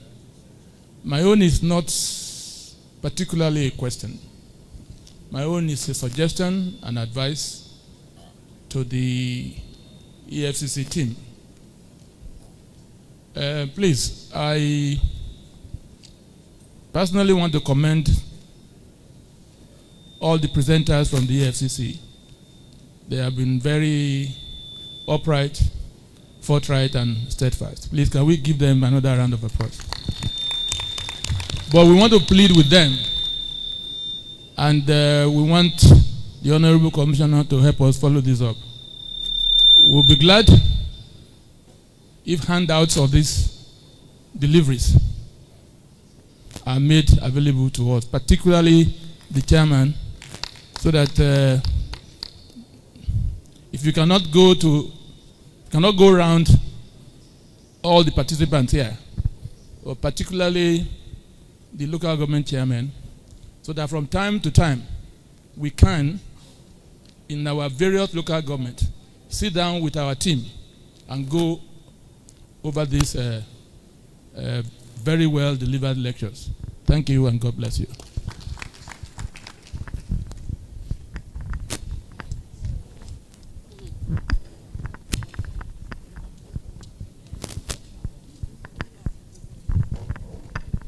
Thank you very much. Let me start by first appreciating the lecturer. This particular segment is purely professional and quite technical. And I observed that most of the issues discussed are more of theoretical than practical. In the local government structure, we are faced with a number of challenges. In actual fact, the tendering procedures, the open tendering, the selective tendering, the competitive tendering, all these are discussed. But you discover that in most of the projects undertaken in the local government, there is underlying factor that the beneficiaries must come from that locality. If a chairman of local government puts projects on tender list and the contractor comes from outside, there will be capital fright. People from outside the local government will be benefiting, and the people in the local government that are paying taxes will not benefit from any of the projects that's been undertaken in the local government system. And going further, if we have to key to all these things, the condition of contracts as it is being provided, we have two types. I'm a quantity surveyor by training, so they give me an insight into most of these things. The IC condition of contract that is used for civil work, while the JCT condition of contract is used for building works and the likes. The provisions of these two documents at times violate the provision of the financial memorandum, which we use in the local government system. And if we are going to be adjudged in case of any problem, the content of the ICE and the JCT condition of contract will be used to adjudge us. And most of the professionals or most of the practitioners in the system are not privy to have insight into the content of this document that regulates contract administration. But then, we have Bureau of Public Procurement in the state. The procurement data which the state uses does not have provisions or does not incorporate the local government system. And this creates problem for us. And when we have complex projects that is going to tendering, oftentimes we seek assistance of consultants to carry out these functions for us, because we do not have those capable hands across board to handle such projects. So this problem and this challenge, all these challenges are to be discussed further, because when there is problem, all these things will be put together to adjudge our contributions and our actions as regards the execution and the procurement procedure. So there should be clarification on this. And at the same time, I want to say that the code of conduct, the procurement in the state, the Bureau of Public Procurement that is set up in the state, they have duties and roles to play as per local government contract administration, and we actually need their input as far as this one is concerned. And at the same time, let me end this by appreciating the ministry for organizing this seminar, because it's an eye-opener for us to get acquainted with most of the things, most of the valuable skills that will assist us in coping with the challenges we are going to be facing in coming years. Thank you very much.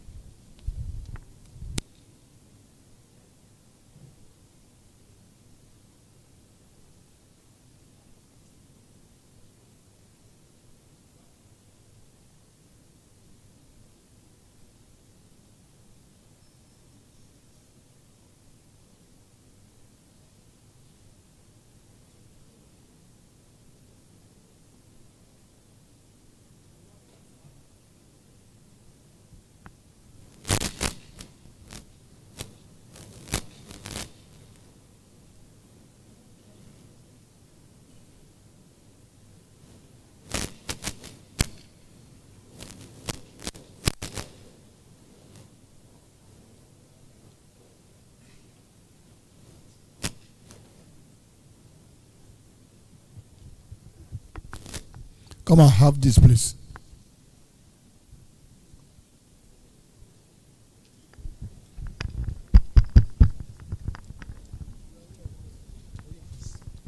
Hello. Please, come and have the mic.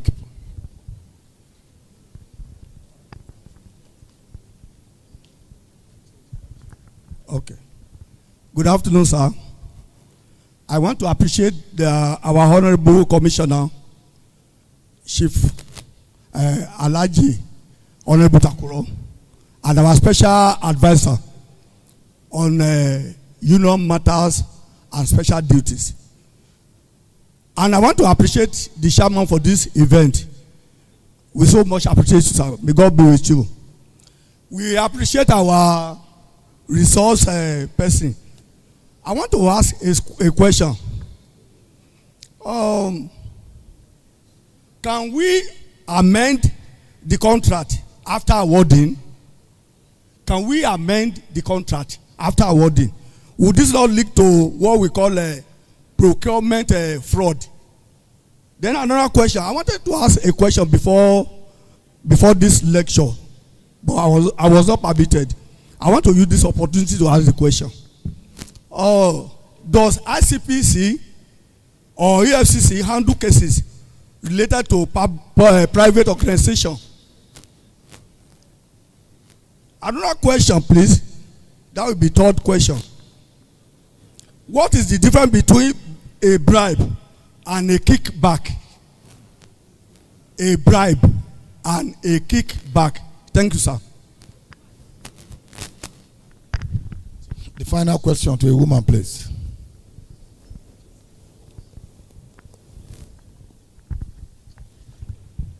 Good afternoon, everyone. My name is Funke Kumuyi. The question I want to is not really a question. Let me say, is a comment. Concerning the lecture given, it was a fascinating one because it concerns everyone, both young and old, and is the commonest of all the corruption that we are having in the country. But what I want to say is this: everything we have been saying, to me, looking at it, it's amounting to rhetorics. Because looking at the EFCC, though EFCC is trying, another anti-graft agency that we have in the country, but so the masses, they have not really done to the expectations of the people. And the thing is this procurement corruption, what can be done about it in ensuring that those at the high places are those that will be visited, are those that will be asked to answer questions regarding their operations. Because what we have been having in the past, even at the moment, is that the high figures in the nation, we have been battling with how to get them accountable and even be transparent in their dealings to really know what they are doing. Because most of the issues we are battling with in this country is this menace of procurement corruption. Because most of the funds meant for development are deliberately misapplied and misappropriated to gratify their corrupt practices. But what is the EFCC doing in ensuring that those at the top are made a scapegoat so that can be a deterrence for people coming behind? Thank you.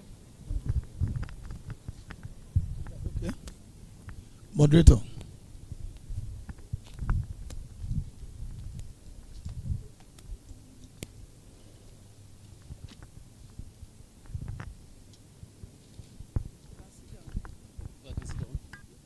No, don't sit down.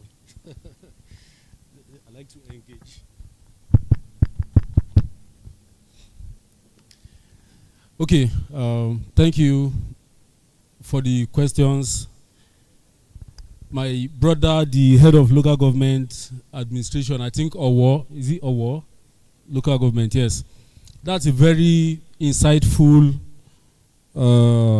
contribution or observation you made there. If I understand your views correctly, I think you're trying to talk about how to balance local content and then conflict of interest. Okay. Now, for the Federation, I want to believe that the act that regulates issues of procurement is the Public Procurement Act of, I think, 2007 and all of that. Now, I also know that every state, or at least some states, have their own Public Procurement Act that guides, their procurement processes. So, what I'll simply say about that is that the state, like you rightly mentioned, the State Bureau of Public Procurement should try to harmonize the legislations surrounding public procurement, at all the levels of government. In fact, you can note this down as a recommendation coming from me. I think that will go a long way in addressing these issues. Thank you very much.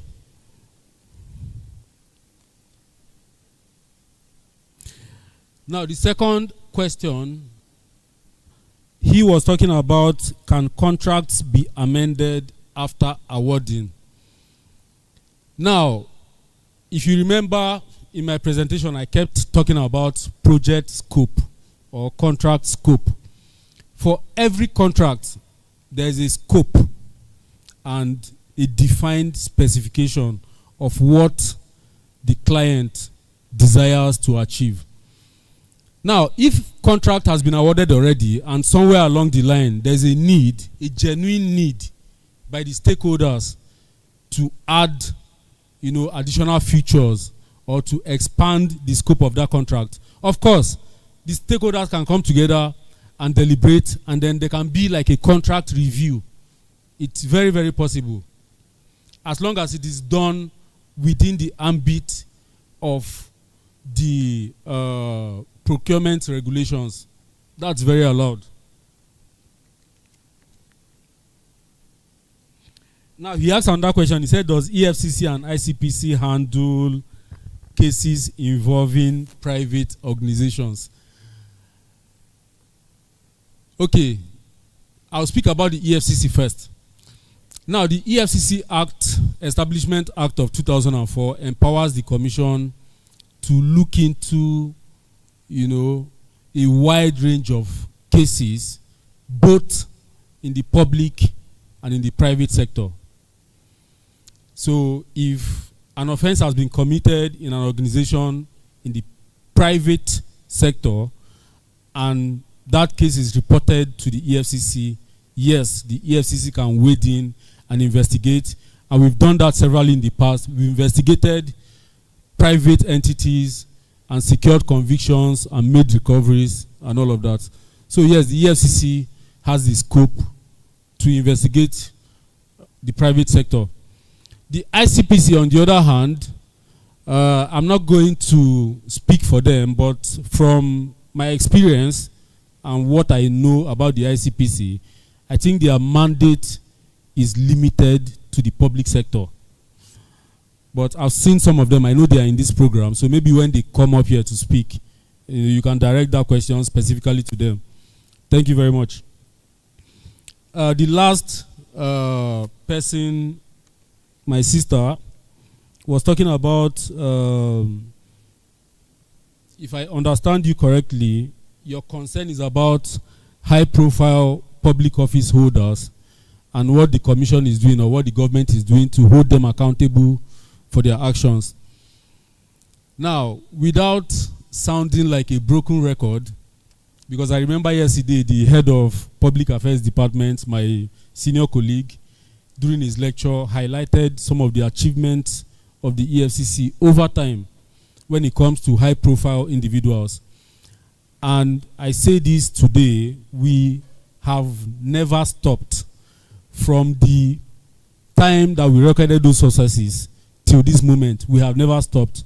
We have cases in court against, all categories of high-profile public office holders. But again, like he said yesterday, we have challenges.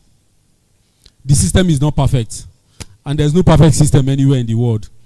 The judicial system has its own challenges and loopholes. And together, we've all been, soliciting for the government to do something to make it better. But away from the man-made challenges, there are also some structural challenges that are there by virtue of their mandate. For instance, Mr. Williams mentioned yesterday that a case, I think that the former governor of Plateau State was in court for 16 years or thereabout. We have those challenges, and it's nobody's making, because these persons, as you rightly call them, high-profile public office holders, they have the resources to engage the best lawyers.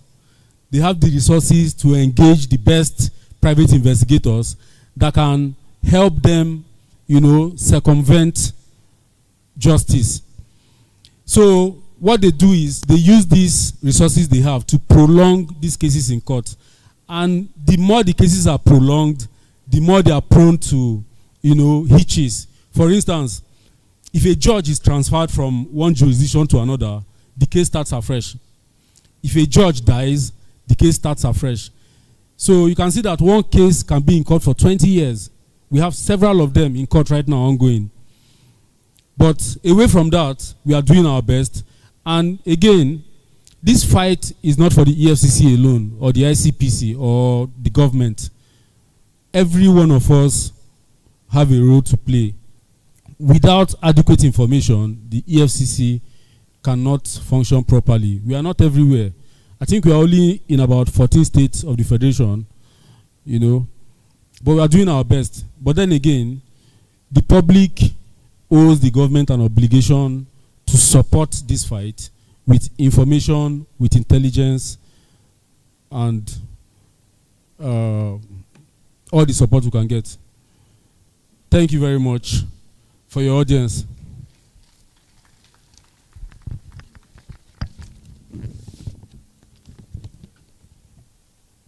Thank you very much, Mr. Chika Neke, for that well-delivered lectures. Please put your hands together again for him. And I want to thank the chairman of this segment also for doing a yeoman's job. Please put your hands together again for him. Thank you very much. I want to recognize the Ondo State Public Complaints and Financial Crimes and Anti-Corruption Commission, led by Professor Adeyeye Adewole. You're recognized and welcome. I also have on the top table a commissioner with the Local Government Service Commission, Honorable Ifedayo Iji. You're recognized and welcome. Before we proceed to the next lecture, we are going to have tea break. And this tea break is going to be in order, because we don't want it to be as rowdy. We don't want to be like what obtained yesterday. Please listen carefully to this order. There are two service points here, one on the right side and the other on the left. First, the local government chairman and their vices on this side will go first. On this other side, we have the LCDA chairman and their vices to go on this side first. After which, the secretaries of the LGAs, LCDAs will follow after the vice chairman. And I will continue to announce after that. We have the house leaders and their deputies on this side. Noge, ESCO, August. But let's start with the vice chairman, the chairman and their vices here. The chairman, LCDA chairman and their vices on this side. Thank you very much. Please, let's be fast about it. We have just about 30 minutes for this tea break. 30 minutes.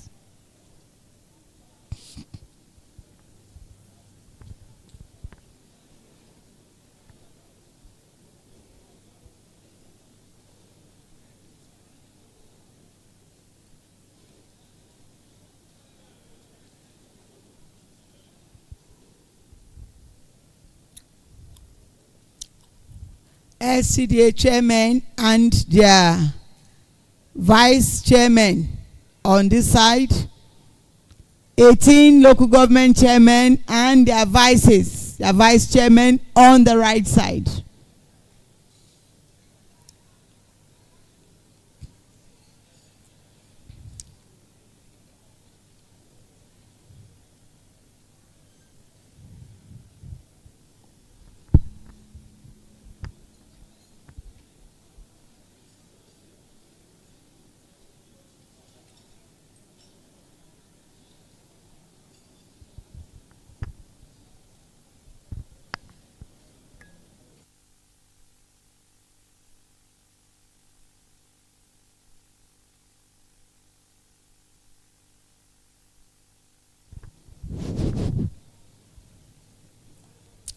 On the right side, please, I want to appeal. Just the 18 local government chairmen and their vice chairmen, please. The 18 local government chairmen and their vices and their vice chairmen. There's supposed to be 36 people in all on that queue.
to be a sanctuary,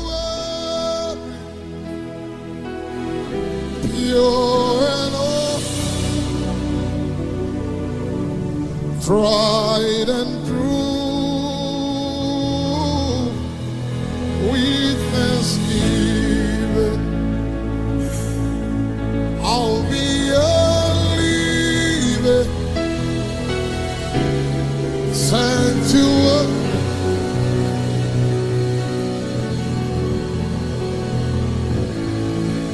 I'm studying for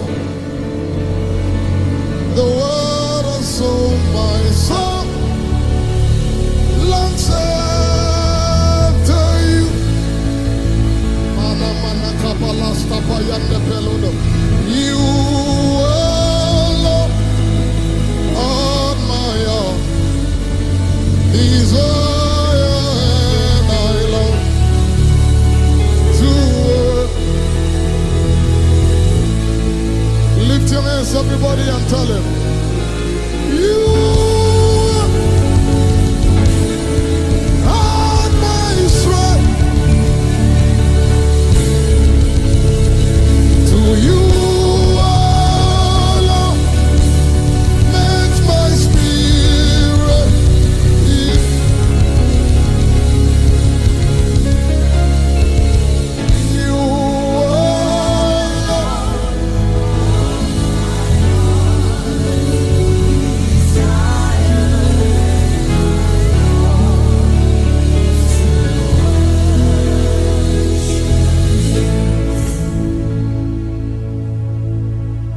You are the air I breathe.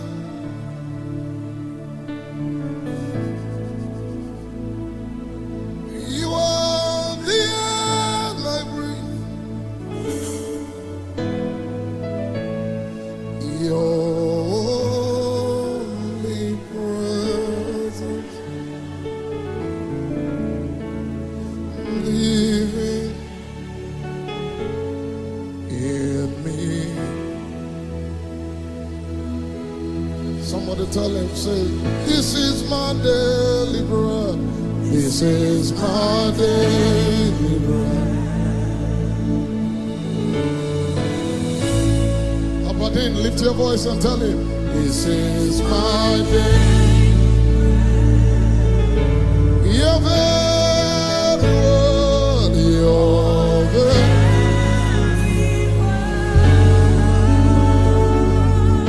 spoken to me. Whoa. Saying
your sanctuary, pure and holy, tried and true.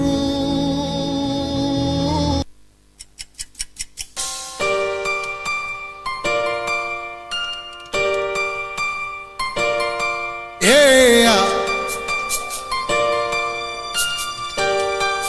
Wake up, wake up, wake up, wake up.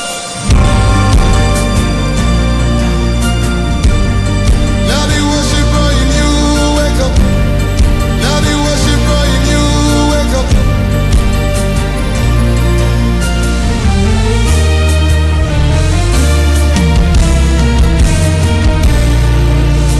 This is my story. You are my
soul until my voice re-echoes.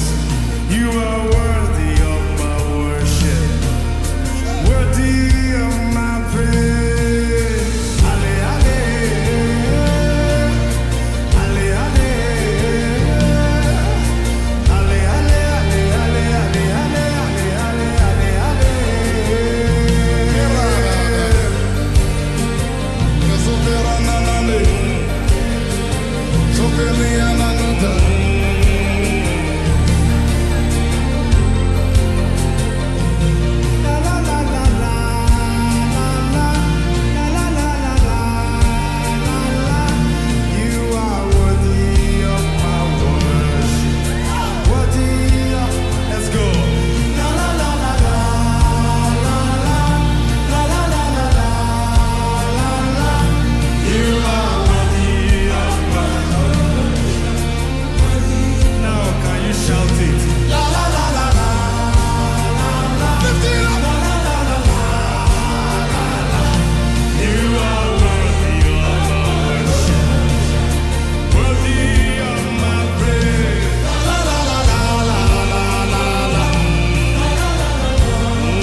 special gift into this service.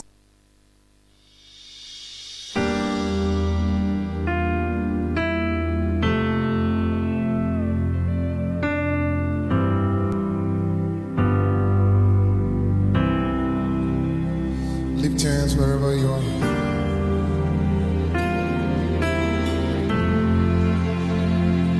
And just join the host of heaven as they cast their crowns to just say, holy is the Lord. Father, we worship. We give you praise. Lift your hands and everybody sing, holy, holy, holy is the Lord God Most High. We bow before you and give you praise. Holy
sanctuary. You're alone,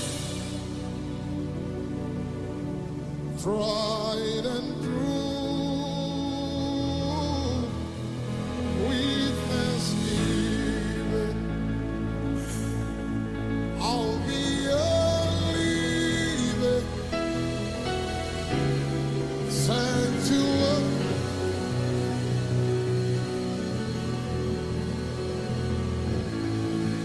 I'm studying for the word of soul, my soul longs after you.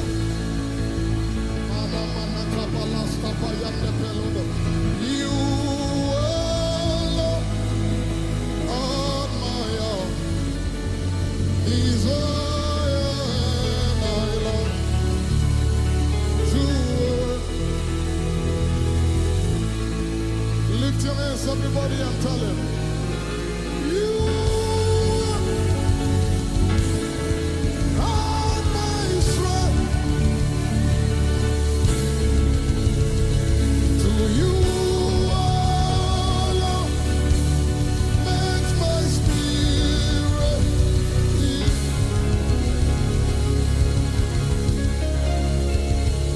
You alone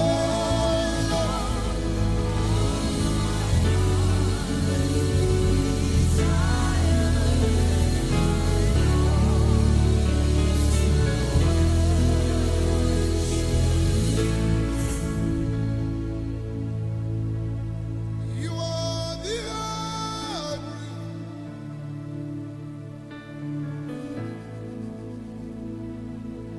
You are the air I breathe. Your only presence living in me.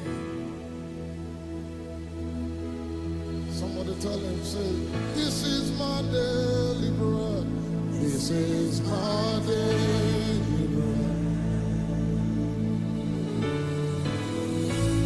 Abadin, lift your voice and tell him, this is my day. Your very word, your very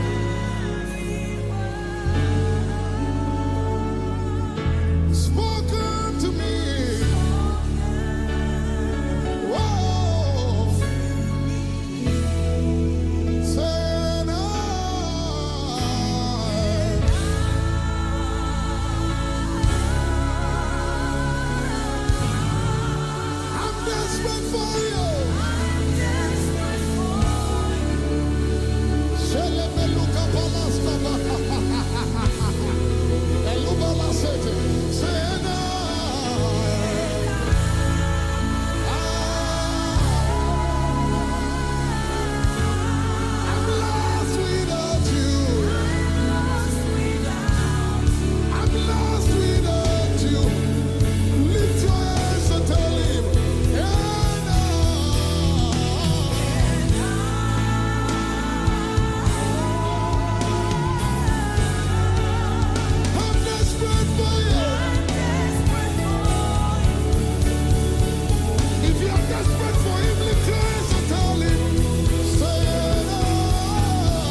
and give.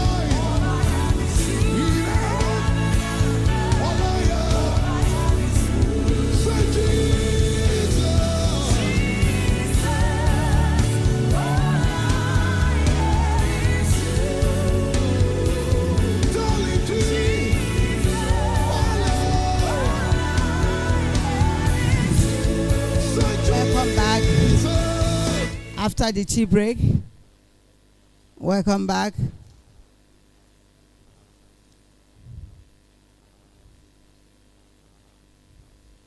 Thank you very much. Please let's begin to settle down.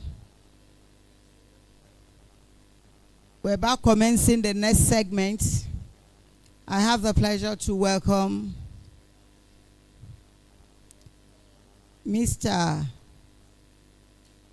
Andrew Wenge from the ICPC and your team.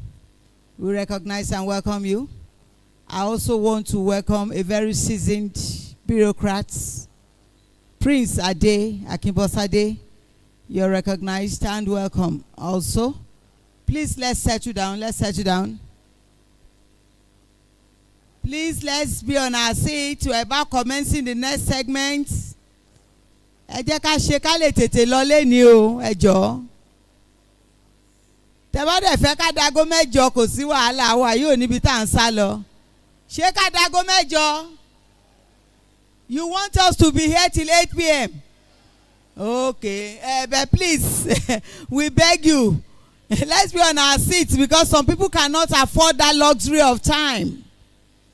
Some people cannot afford it. Please, I appeal to you. Let's be on our seats.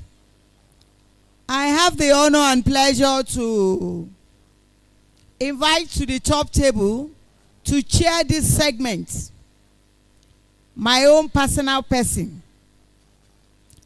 Honorable High Chief Ebimobowe Caleb Molos.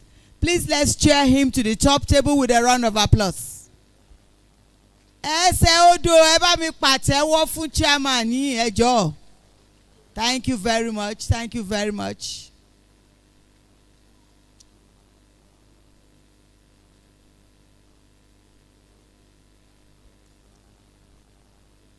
Please let's be seated. You're welcome, sir. This side of the table is virtually empty. What is happening? The LCDAs, please. We appeal to you. LCDAs, your seats are empty. Please come inside and sit down. Please come inside and sit down. Ẹ jẹ́ ká pàtẹ́wọ́ fún àwọn local government. Ẹ rí i pé wọ́n ti jókòó.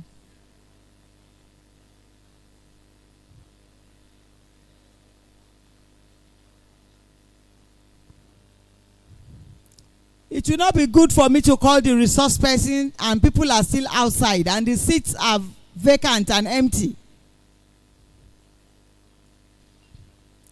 Please, let's sit down.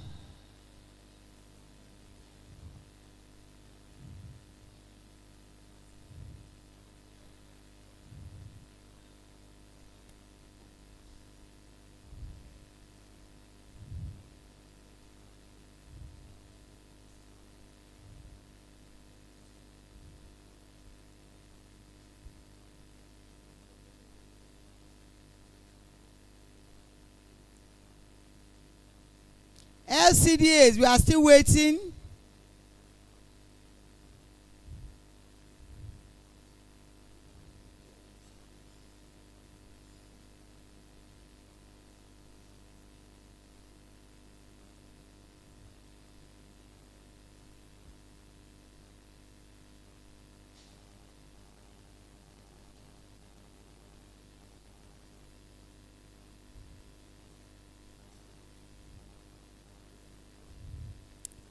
Thank you very much. I think we should start, Abi.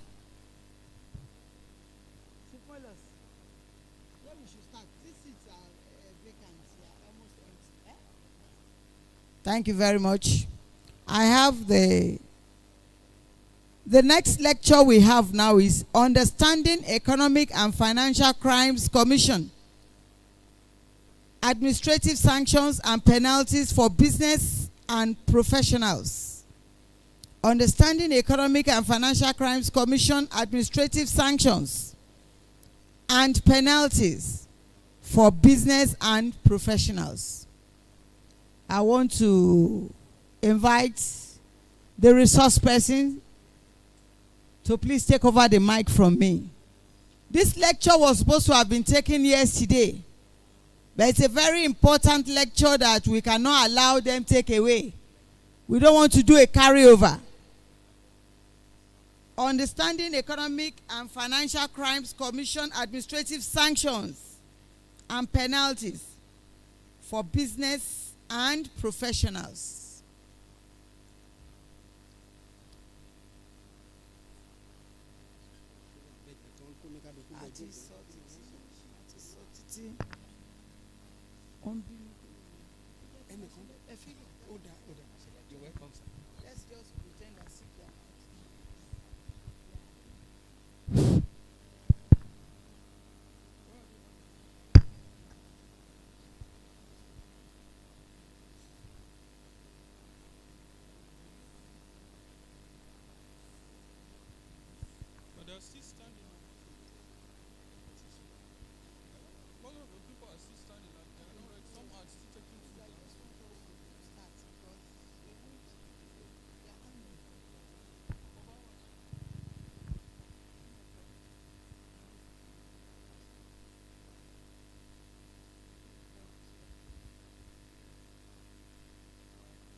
Good afternoon, everyone.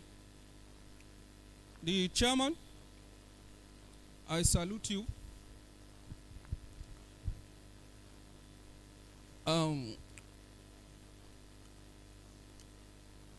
My name is Ibrahim Boyi. I'm standing before you again to discuss the implementation of what? Administrative sanction by the EFCC.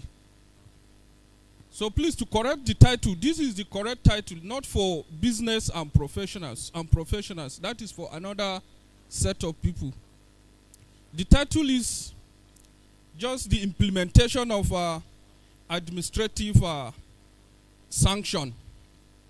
I'm going to be brief because of the time constraint.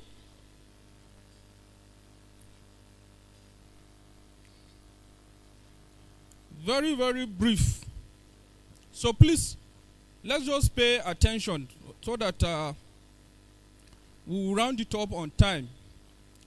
It's a continuation of my presentation of yesterday that we are talking about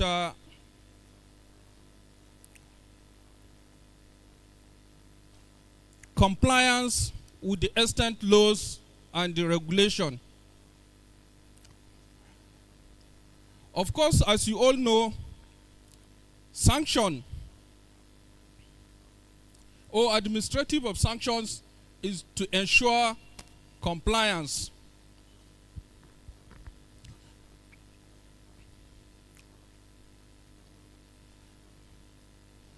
So to be brief, when we said administrative sanction, what does that mean? As my senior colleagues has already mentioned here, emphasized some of the challenges that we are facing when it's come to prosecution of financial, economics and financial crimes. Yes, there are a series of challenges which has already highlighted here. So that is why the provision of what administrative sanctions comes to be in order to solve some of these problems without necessarily going to court, even though we have to make a recourse to the legal process in administering these administrative sanctions. So as it is, administrative sanctions, these are penalties or deterrent measures or processes to ensure compliance with this instant anti-money laundering laws and regulation, anti-bribery and the corruption laws and regulation.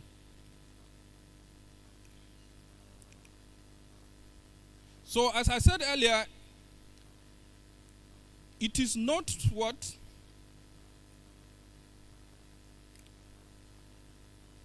it's deterrent that don't necessarily has to go to court in order to prevent this in order to prevent the occurrence of these menaces, or to what? To have a remedy in it, and to look at some circumstances again that the people or the person who is involved in committing these offenses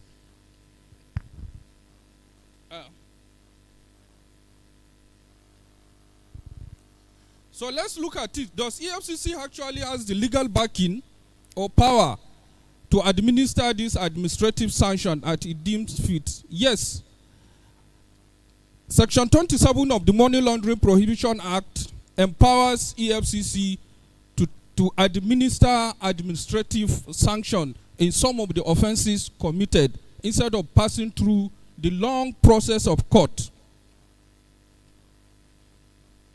Look at the matter, come up with administrative sanctions that will serve as a deterrent instead of waiting for over the years before the case will be decided.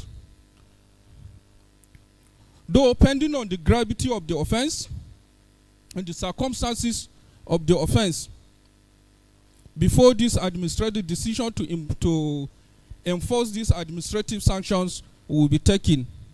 Equally, when you look at Section 96 of the Terrorism Prevention Act 2022, has equally empowered the Commission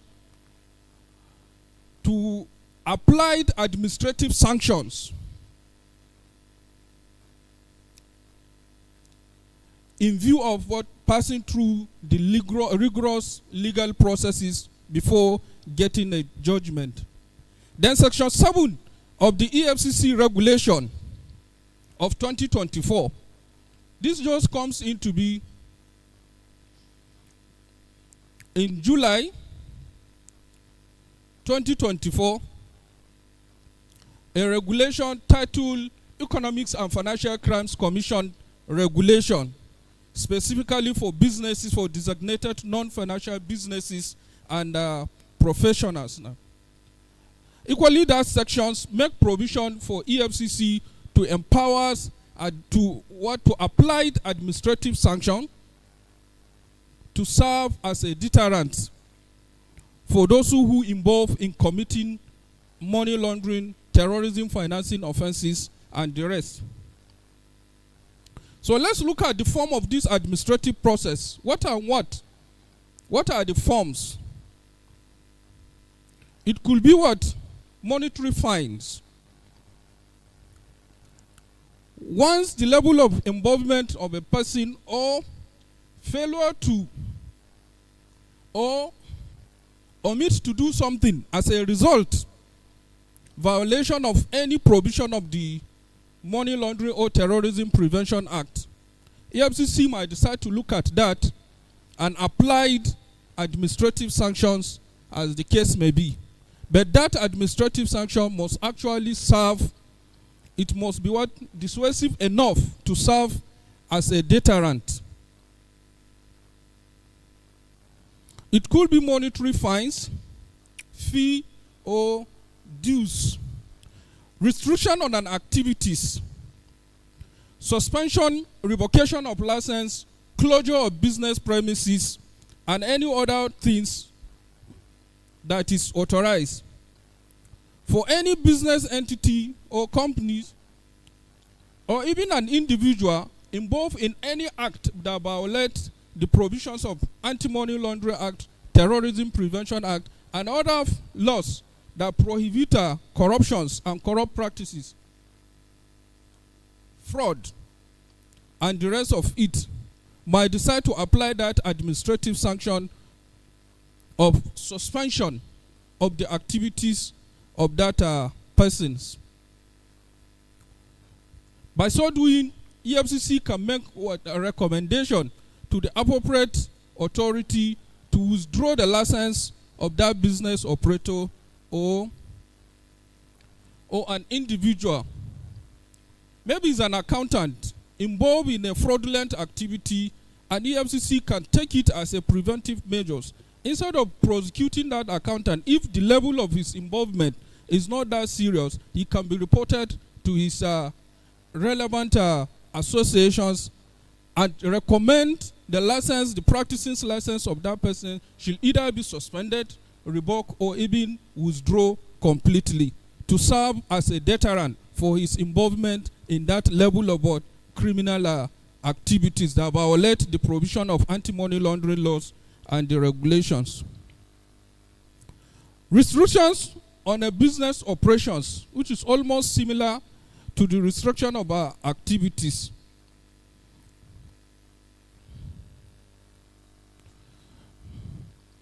Directives. EFCC may issue a directives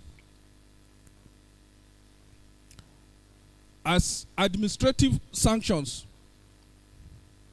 Oh, so person is involved in so kind of crime, so he should not be allowed to participate in so time and so thing and so thing within the organization.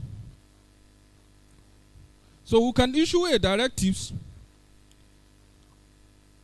to any organization informing the organization the level of involvement of their staff or employee, and direct the organization to take the necessary action.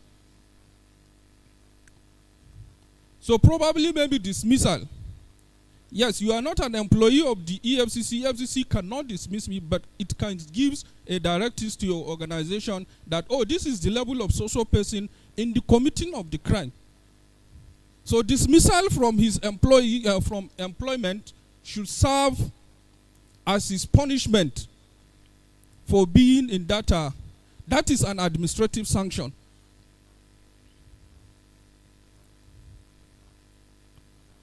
It's very, very common even with the private organization. Maybe bankers and what have you, mostly they are involved in that kind of activities. So where you see a banker or employee of any organization involved in that process, we recommend, we direct the organization, say, oh, do this, do that to that employee to serve as that is an administrative sanction.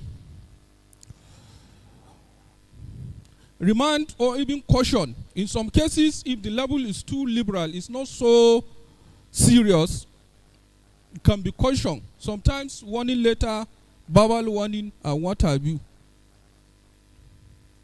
All these are happening within the organization.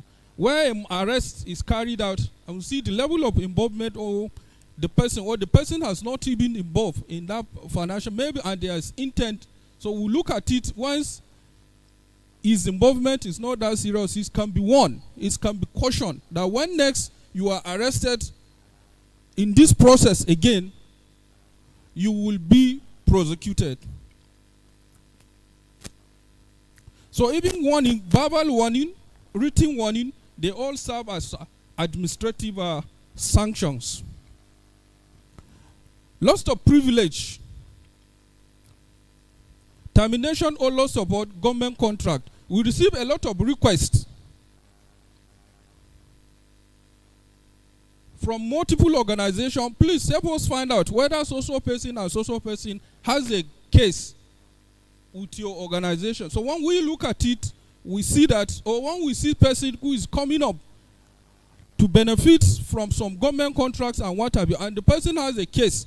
So to serve as a deterrent, we recommend either termination of that thing or completely lost out on that process.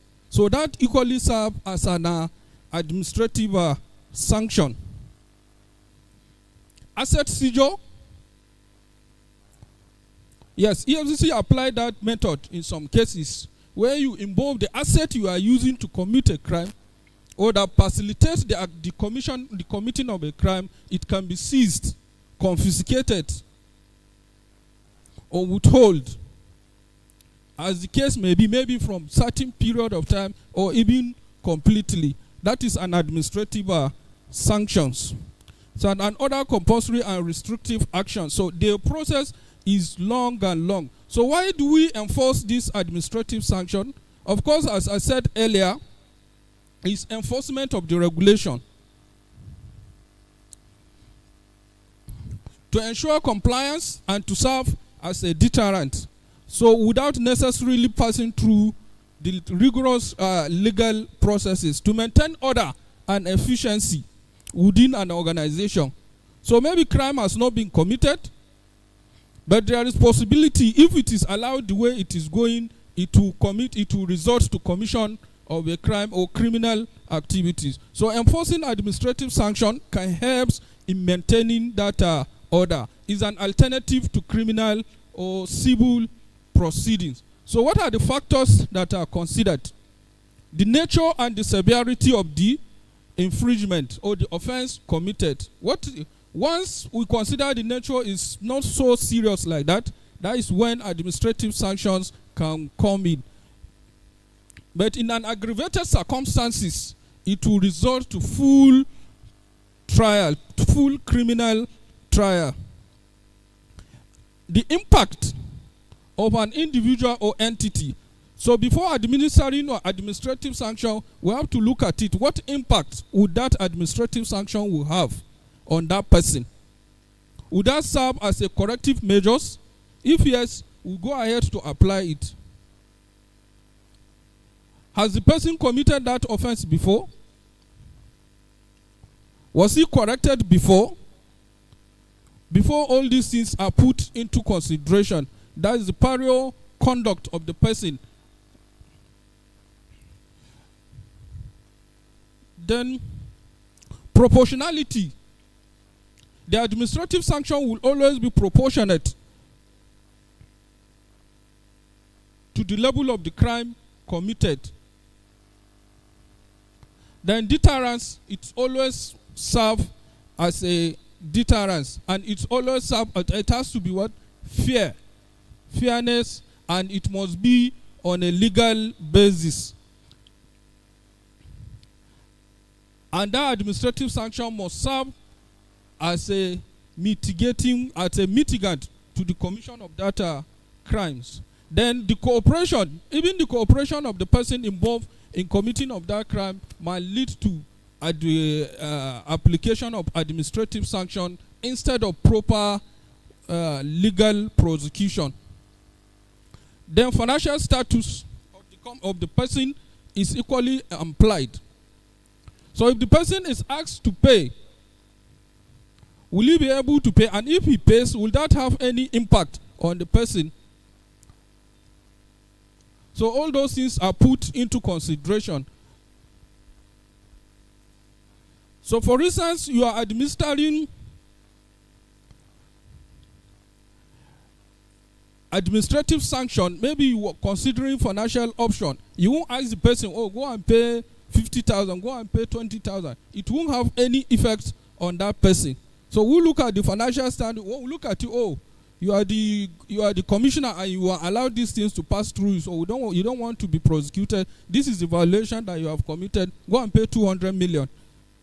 So, but at least, even if you cannot be able to raise, at least it will serve as a serious warning.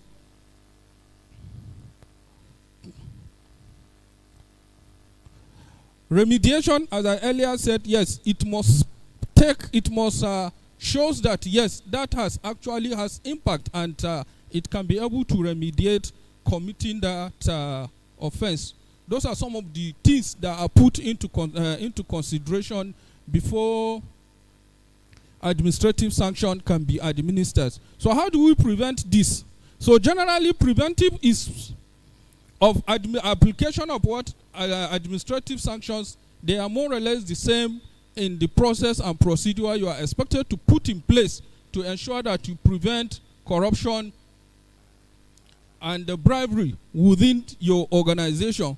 So you must show some level of commitments within an organization. You must show some level of commitments to fight or to prevent these things from happening. So you are expected to, so one of the things that is required is proper and effective anti-bribery and anti-corruption policies within an organization. So every organization at all levels, you are expected to have what? A sound anti-corruption policies. So that even when it happens, you should be able to show that we have some of these control measures in place. So anti-corruption policies within an organization, it will serve as a preventive measures, either against the corruption and bribery, money laundering, terrorism, financing, all of that. So the anti-corruption policies is expected to cover all that, and it should be implementable within the organization. Then strong leadership. The leadership of an organization are expected to show commitments to fight against the financial crimes within an organization. So as a leader of an organization, you have to lead by example. After having policies in place, so you must lead by example. You must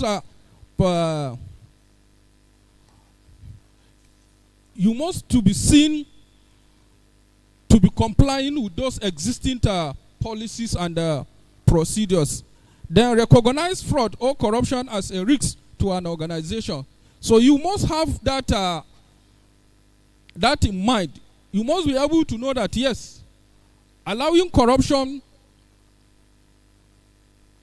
to take place or fraud to take place or fraud or corruption constitute a major risk. It can deprive people from a lot of things, like what we've shown here yesterday, some effect of the money laundering, which is all part of these processes.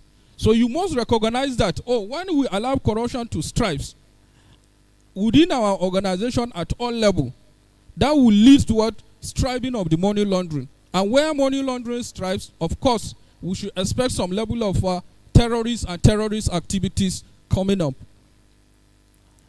And where terrorist activities are coming up, you should know that we won't have what? The needed peace for the development. So they are all hand in hand. So the fight against it starts at all levels.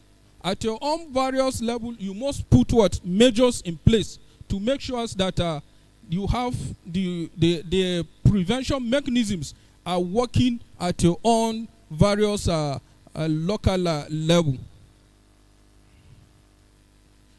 Clear accountability. You must have a clear and defined roles in order to prevent the striving of these anti-corrupt, these menaces that I've been talking about. You assigned responsibilities. So person is responsible for this. So person.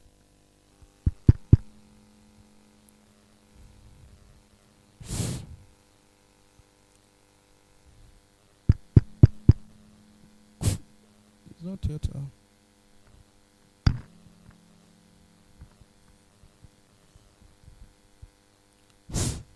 Okay.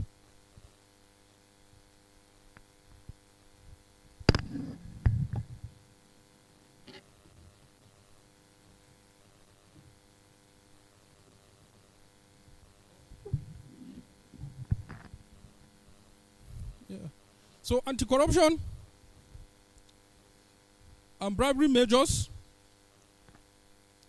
clear accountability is one of the required requirements. You must clearly define and assign what? Responsibility to the team in combating what? Money laundering and terrorism financing within your organization. Implementation and maintaining what? Effective control system. You must design, as part of the policies and procedures, design an effective control system which should be implemented and maintained at all levels of the organization. Periodic assessment. So you carried out an assessment, not that until it happens, you from time to time, you assess the system, you assess your organization, you assess your record, you see whether there is actual possibility of fraud or bribery or corruption or whatsoever. So periodic assessment of the corruption, effective awareness raising programs across your organization. So as from time to time, it's not only your operations that should be of your concern to create or to teach your personnel. So even what fraud prevention, fraud awareness, and all that has to be included in some of your program. So open channels to report suspicious activities of fraud and corruptions. What that means, you encourage what? Whistleblowing amongst your personnel. You create a dedicated channels. You encourage other people to come and report corrupt practices within the organization that you are heading. So in some cases, you can even put what? And incentives, a little incentives that, when you identify so things happening, anybody who come to disclose is entitled to ABCD. You can make it anonymous, that the next person won't be able to know where the source of the information is coming from. So with that, we'll be able to prevent all that. Consistent response. Once there is incident of fraud, corruption, or any financial crimes within your organization, you should be as the leader of an organization, you are expected to see you responding to it and taking appropriate measures so that it will serve as a deterrent. Then you should be able to control it. So that consistent actions has to be there in any of the reported incidents. So implement and dictation program. It's almost the same thing with the policies. So within the policy, you should have, this is how we will be able to handle any of such a report that comes in. And this is how we even escalate it to the relevant law enforcement. If it is what you cannot handle within your organization, you are expected to escalate it to report to the relevant law enforcement. Maybe that will help in controlling the situation before it goes far. So thank you very much. As I said, it's going to be a very short session, but we'll use this medium now to generally, because we are rounding up. We are rounding up in our own session, so we use this medium now to generally round up the program. So if you have any issue, not only on this that we have discussed, even on the previous papers, that you need a little clarification or explanation, you can bring it up so that we'll attend to it. Or you have any recommendation, suggestion for the EFCC, so I assure you that we'll convey it to the relevant authorities for necessary action. Thank you very much, please.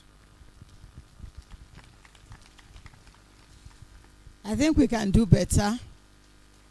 They've been here with us since yesterday, and they've delivered. Okay. Please let me hand you over to the chairman. Like he said. Okay.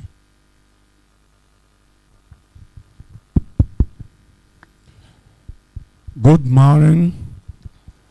I prefer morning because this is our morning. We are still young, and our afternoon is coming when we are old. All participants. Let me start by recognizing in absentia the governor of the state who approved this wonderful seminar May God continue to enrich him with ideas. The Commissioner for Local Government Affairs, I want to please appeal that you take this message to the governor so that this type of seminar should not be seen as an expenses. At least quarterly or once in a year, it should be conducted so that brains will be refreshing. Let me start also by recognizing my colleagues, chairmen from various local governments, the Commissioner for Chieftaincy and Local Government, the permanent secretaries here present, LCDA chairmen, various secretaries, and the facilitators, EFCC and IPCP. God bless all of you. Having been presented this rich topic called implementation of administrative sanction by Ibrahim Boye, thank you for your presentation. God bless you. Before question time, please. This topic is very, very important. Important in the sense that before now it will be in your mind, question always in your mind, why sanctions are being taken instead of passing through the court and punishments. It is because the process of going through the court is delayed. And in all that, sanction also serve as punishment or caution for whoever the offender is, neither company, politicians, or individual. So that the EFCC also can recommend punishments such as maybe warning letters, such as query letters, suspension letters, and whatever you think of. Having carefully looked at the type of the impact of the offense you have committed, and having looked at the categories of persons that have committed this said offense. What are the preventative measures of if we are waiting for only offense? The law says it will not be good enough. Therefore, what are the preventive methods? What can we use to prevent all this? The firm or the government, the chairman, whoever, must firmly stand on anti-corruption, anti-bribery, because if you serve yourself as an example to others working under you, everybody will be cautioned. Therefore, you must stand firm against corruption, bribery, and recognize corruption itself. Because if you don't recognize where the corruption is coming from, where the loophole is coming from, there is no way you can know there are loopholes in your establishment.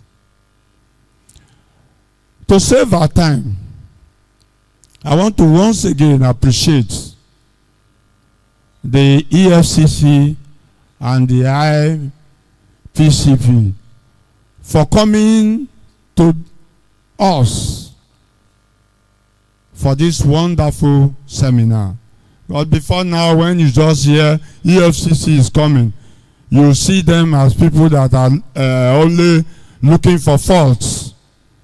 But the Constitution have clearly stated the faults that we are afraid of. So for them to come here and educate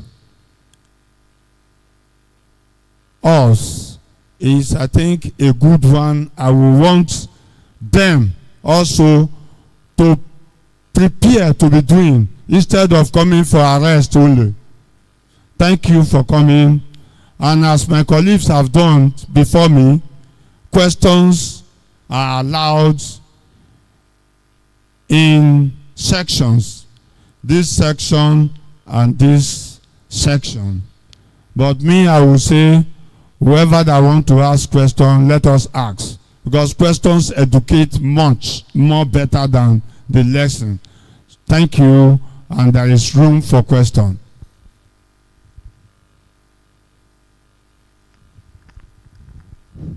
Please, before we ask the questions, there's been various segments. They've taken a number of lectures since yesterday. According to them, if you have any question, maybe there was something you should have asked yesterday that you didn't ask, there's still the opportunity to do so now. They're doing a wrap-up of all the lectures that has been delivered by EFCC officials up till date. Please, any question that you have, feel free to ask. Question this week.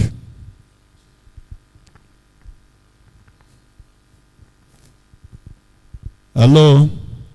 There is one person there. I've not seen any. Okay. 1, 2, 3. Well, go to that person first.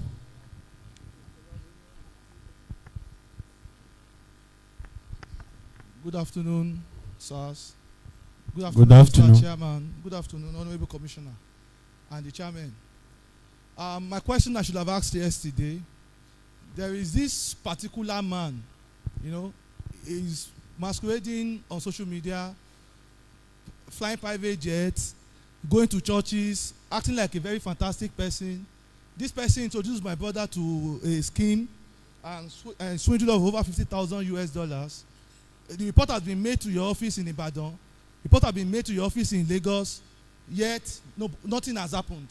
He's still brandishing online. He's still marketing properties to people. So what else can we do? Because we have reported him to court. We have reported to your office. Still nothing has happened. So what else again can we do to recover the money? A lot of Nigerians, he sold a scheme abroad, a property in Dubai. But I can tell you that even in Nigeria, a lot of people are victims of this guy. He's on social media. In fact, I think your office even rewarded him one time. If you look at his account, you would think he's one very upright Nigerian. But trust me, he's a big fraudster. Like I said, we have reported to your office in Ibadan, reported to your office in Lagos. So if we are bringing the same report to your office in Benin, maybe that will be different. Thank you. If he's on social media everywhere, are you afraid to name him? Yeah, you can name him now if he's everywhere.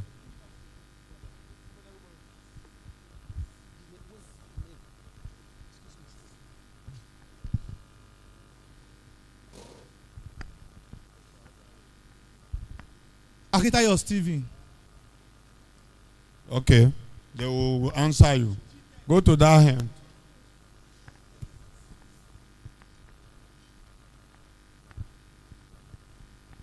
GTEX Holdings. Thank you. Go to that hand. Good afternoon. Let me use this medium to appreciate the facilitators for a job well done. Sir, as we all know, that EFCC is all about investigating criminal activities. Sir, I want to ask, is there any provision for compensation for those people that you were exposed to trauma during your investigation? Because there are some people that you investigated, at the end of the day, you find out they are innocent of what you investigated them for. And during your course of investigation, you discover that you exposed them to some trauma. Some, after that investigation, you find out they are not medically fit based on what they are exposed to during their investigation. So is there any provision from the EFCC for compensation of those people that you investigated and you find out that they are innocent of what you investigated them for? Thank you.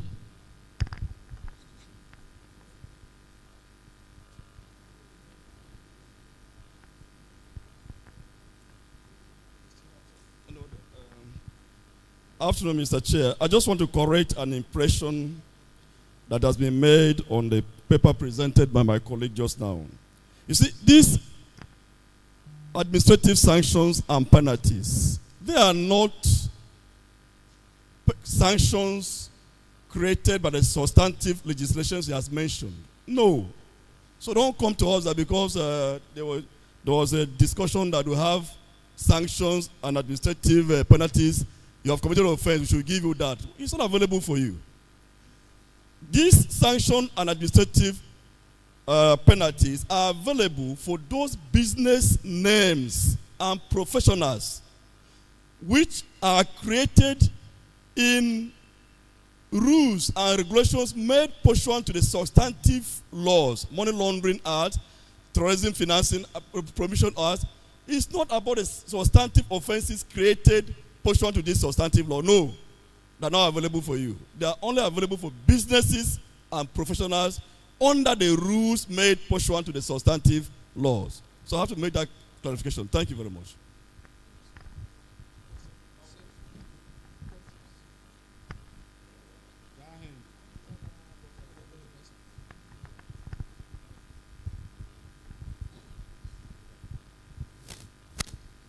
Well,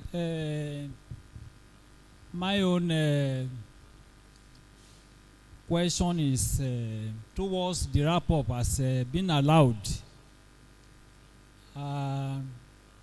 Since yesterday, I begin to develop some headache within the scope that was defined as a public office holder.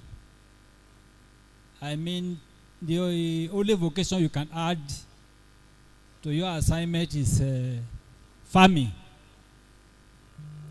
So since that was mentioned yesterday, I begin to develop some headaches with respect to the level of responsibilities that are bestowed on the political office holders in our local government areas. I guess those of us that are here from each local government, we are more closer to the grassroots than any other political office holder nationally. And to that effect, there are so many responsibilities attached to our assignment with respect of delivering what we're about to do to the people in the locality. So, and I guess that as political office holders, what we get as a kind of remuneration to our assignment, if we were to use it to take care of people that really rely on us as to awaiting the dividend of democracy, whether have we been elected or appointed to this position, we have to go home with nothing. I want to cite an instance for somebody who is a councillor who ordinarily has no office at local government other than to come legislate with respect to them on some assignment and go back to their various wards. I guess when they go back, one will not expect them to begin to sit down idle without doing added to it, whether trading or some other vocation. And to that effect, if they do that and something is added to it and accrued to it, I wouldn't know within the define of how it is going to be categorized, or if they get anything from that. So, I wouldn't know this idea, whether it was imported into the regulations, whether through ICPC or through EFCC. I'm aware that there is a review of our constitution that is in place now, which ordinarily all of us are Nigerians.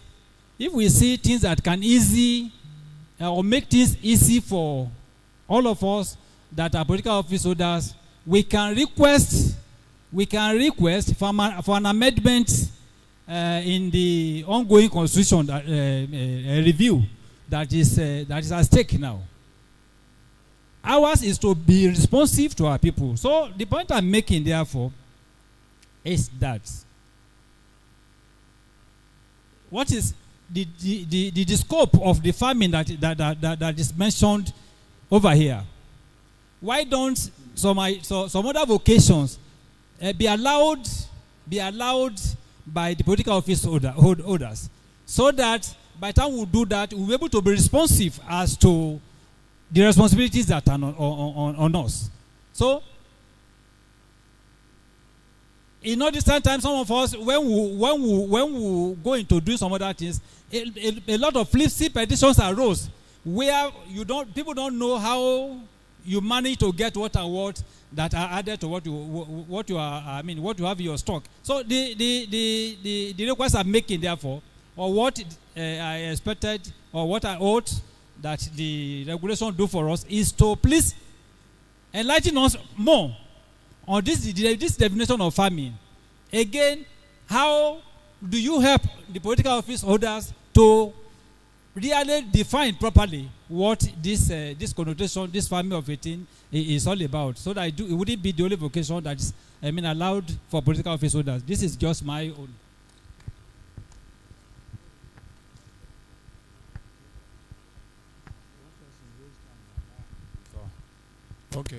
Okay. Give to him.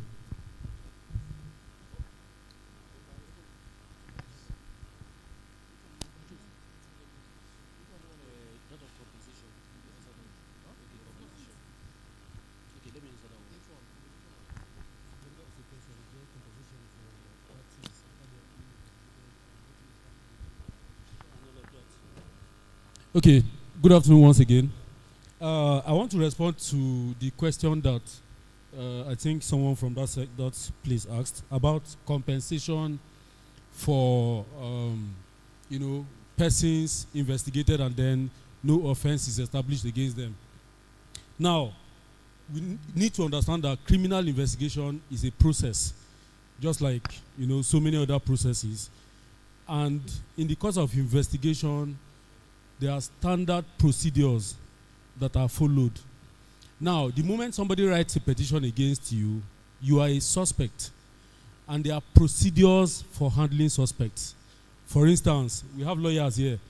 If they say you are a suspect, your statement will be taken under caution. Now, the legal implication of that is that you're going to require somebody to bail you. And if you don't meet up with the bail conditions, you might be detained pending when you meet it. Now, that doesn't automatically mean that you are guilty of whatever you've been accused of. Right? Now, to the best of my knowledge, the commission carries out its investigation with the best professional standards. If you are invited in connection to a case, nobody is going to physically assault you or, maltreat you unnecessarily. I know that. However, at the end of the investigation and you feel unsatisfied or parties feel unsatisfied, you have a right to approach a court to seek redress. That's all I can say. Thank you.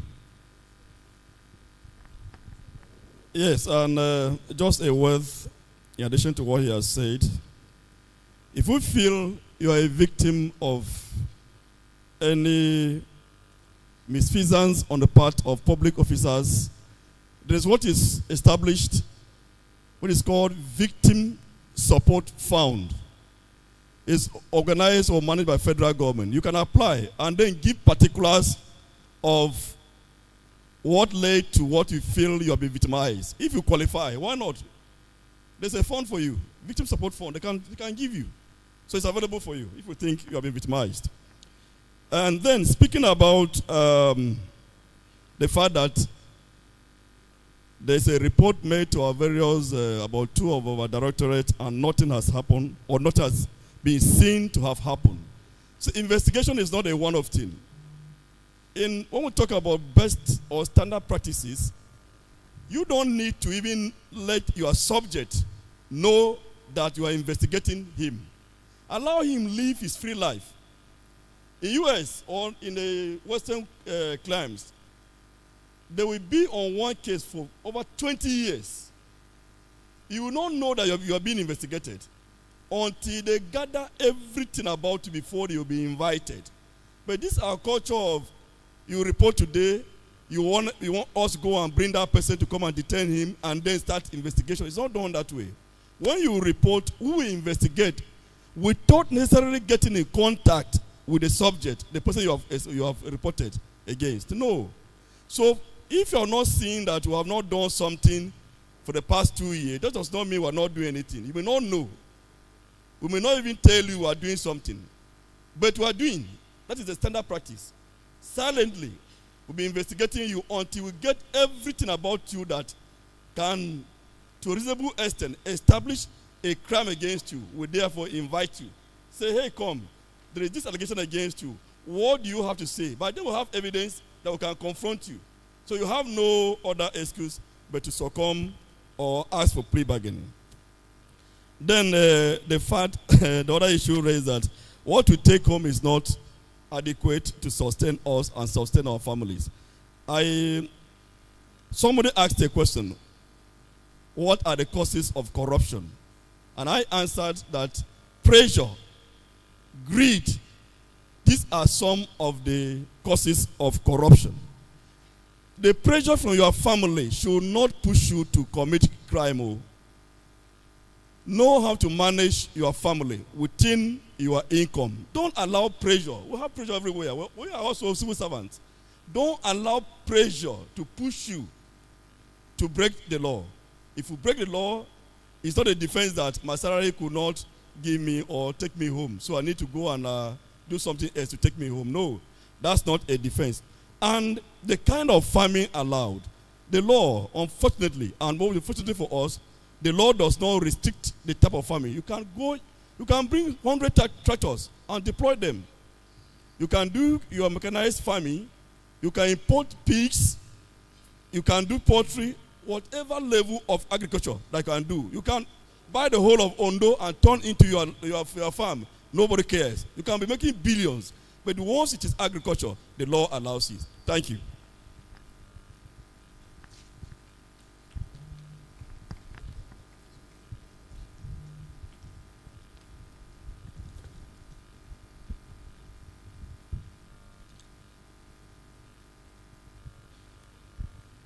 Thank you very much. I want to say we've been blessed in Ondo State.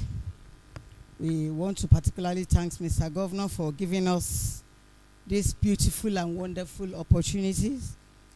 I won't deceive you. Each time I hear Detective Joshua Abiama, Detective G's, Detective that, we know we only watch them in films and we don't see them physically. But then on the news, each time you are on assignment to quizzle some people, and we see the EFCC boss, and we see you coming down and putting the people, we see all those things. There are things that we don't pray to see. But thank God we are interacting with you today, and it's been a pleasure having you. Mr. Chairman, I want to also thank you for chairmaning this session properly. Please put your hands together again for the EFCC team. And Mr. Chairman, yes. Hmm? Okay. Oh. Please, we were told that there's a car key that was lost but found. It's with this man. The owner of the car key has not realized yet that the car key is missing. Please check for your car key and collect it on time. Thank you very much. We want to go to the next segment, and that segment is to be chairman by Honorable Ade Goroye Taiwo, the chairman of the local government area. Please jam your hands together as he comes to the top table. Our àwọn local government chairman ẹ má ṣe pàṣẹ àgàn ẹ pàtẹ́wọ́ fún chairman yìí.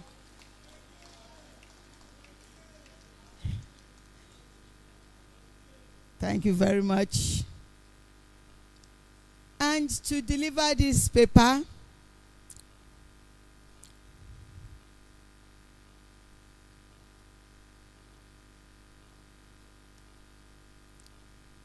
is the resident commissioner for Ondo and Ekiti, the ICPC resident commissioner.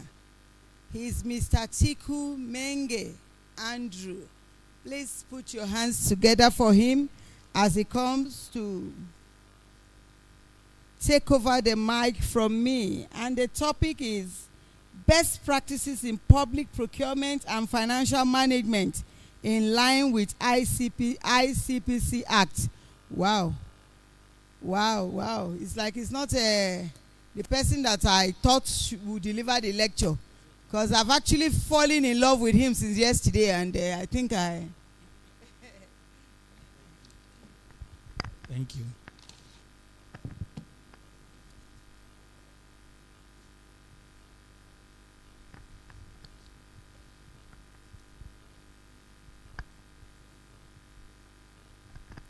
Thank you.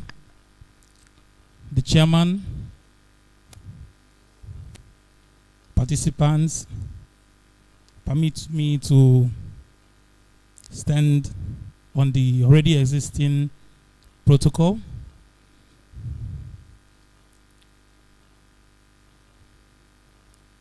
Before I start, I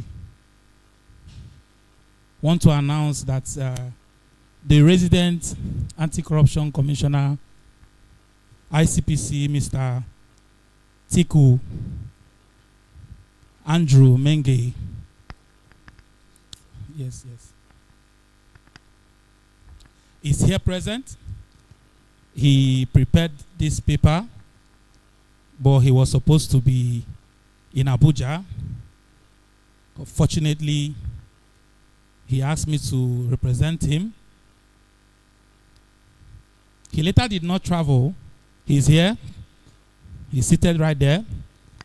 So I want to particularly thank him for giving me this opportunity to speak on his behalf. I want to also thank the government of Ondo State for organizing this wonderful workshop. If we imbibe everything that has been said and will be said in our day-to-day lives as public servants or political office holders, it will go a long way in addressing some issues that is bedeviling this country. The paper I'm presenting today is best practices in procurement and financial management in line with the Corrupt Practices and Other Related Offences Act number 5 of 2000.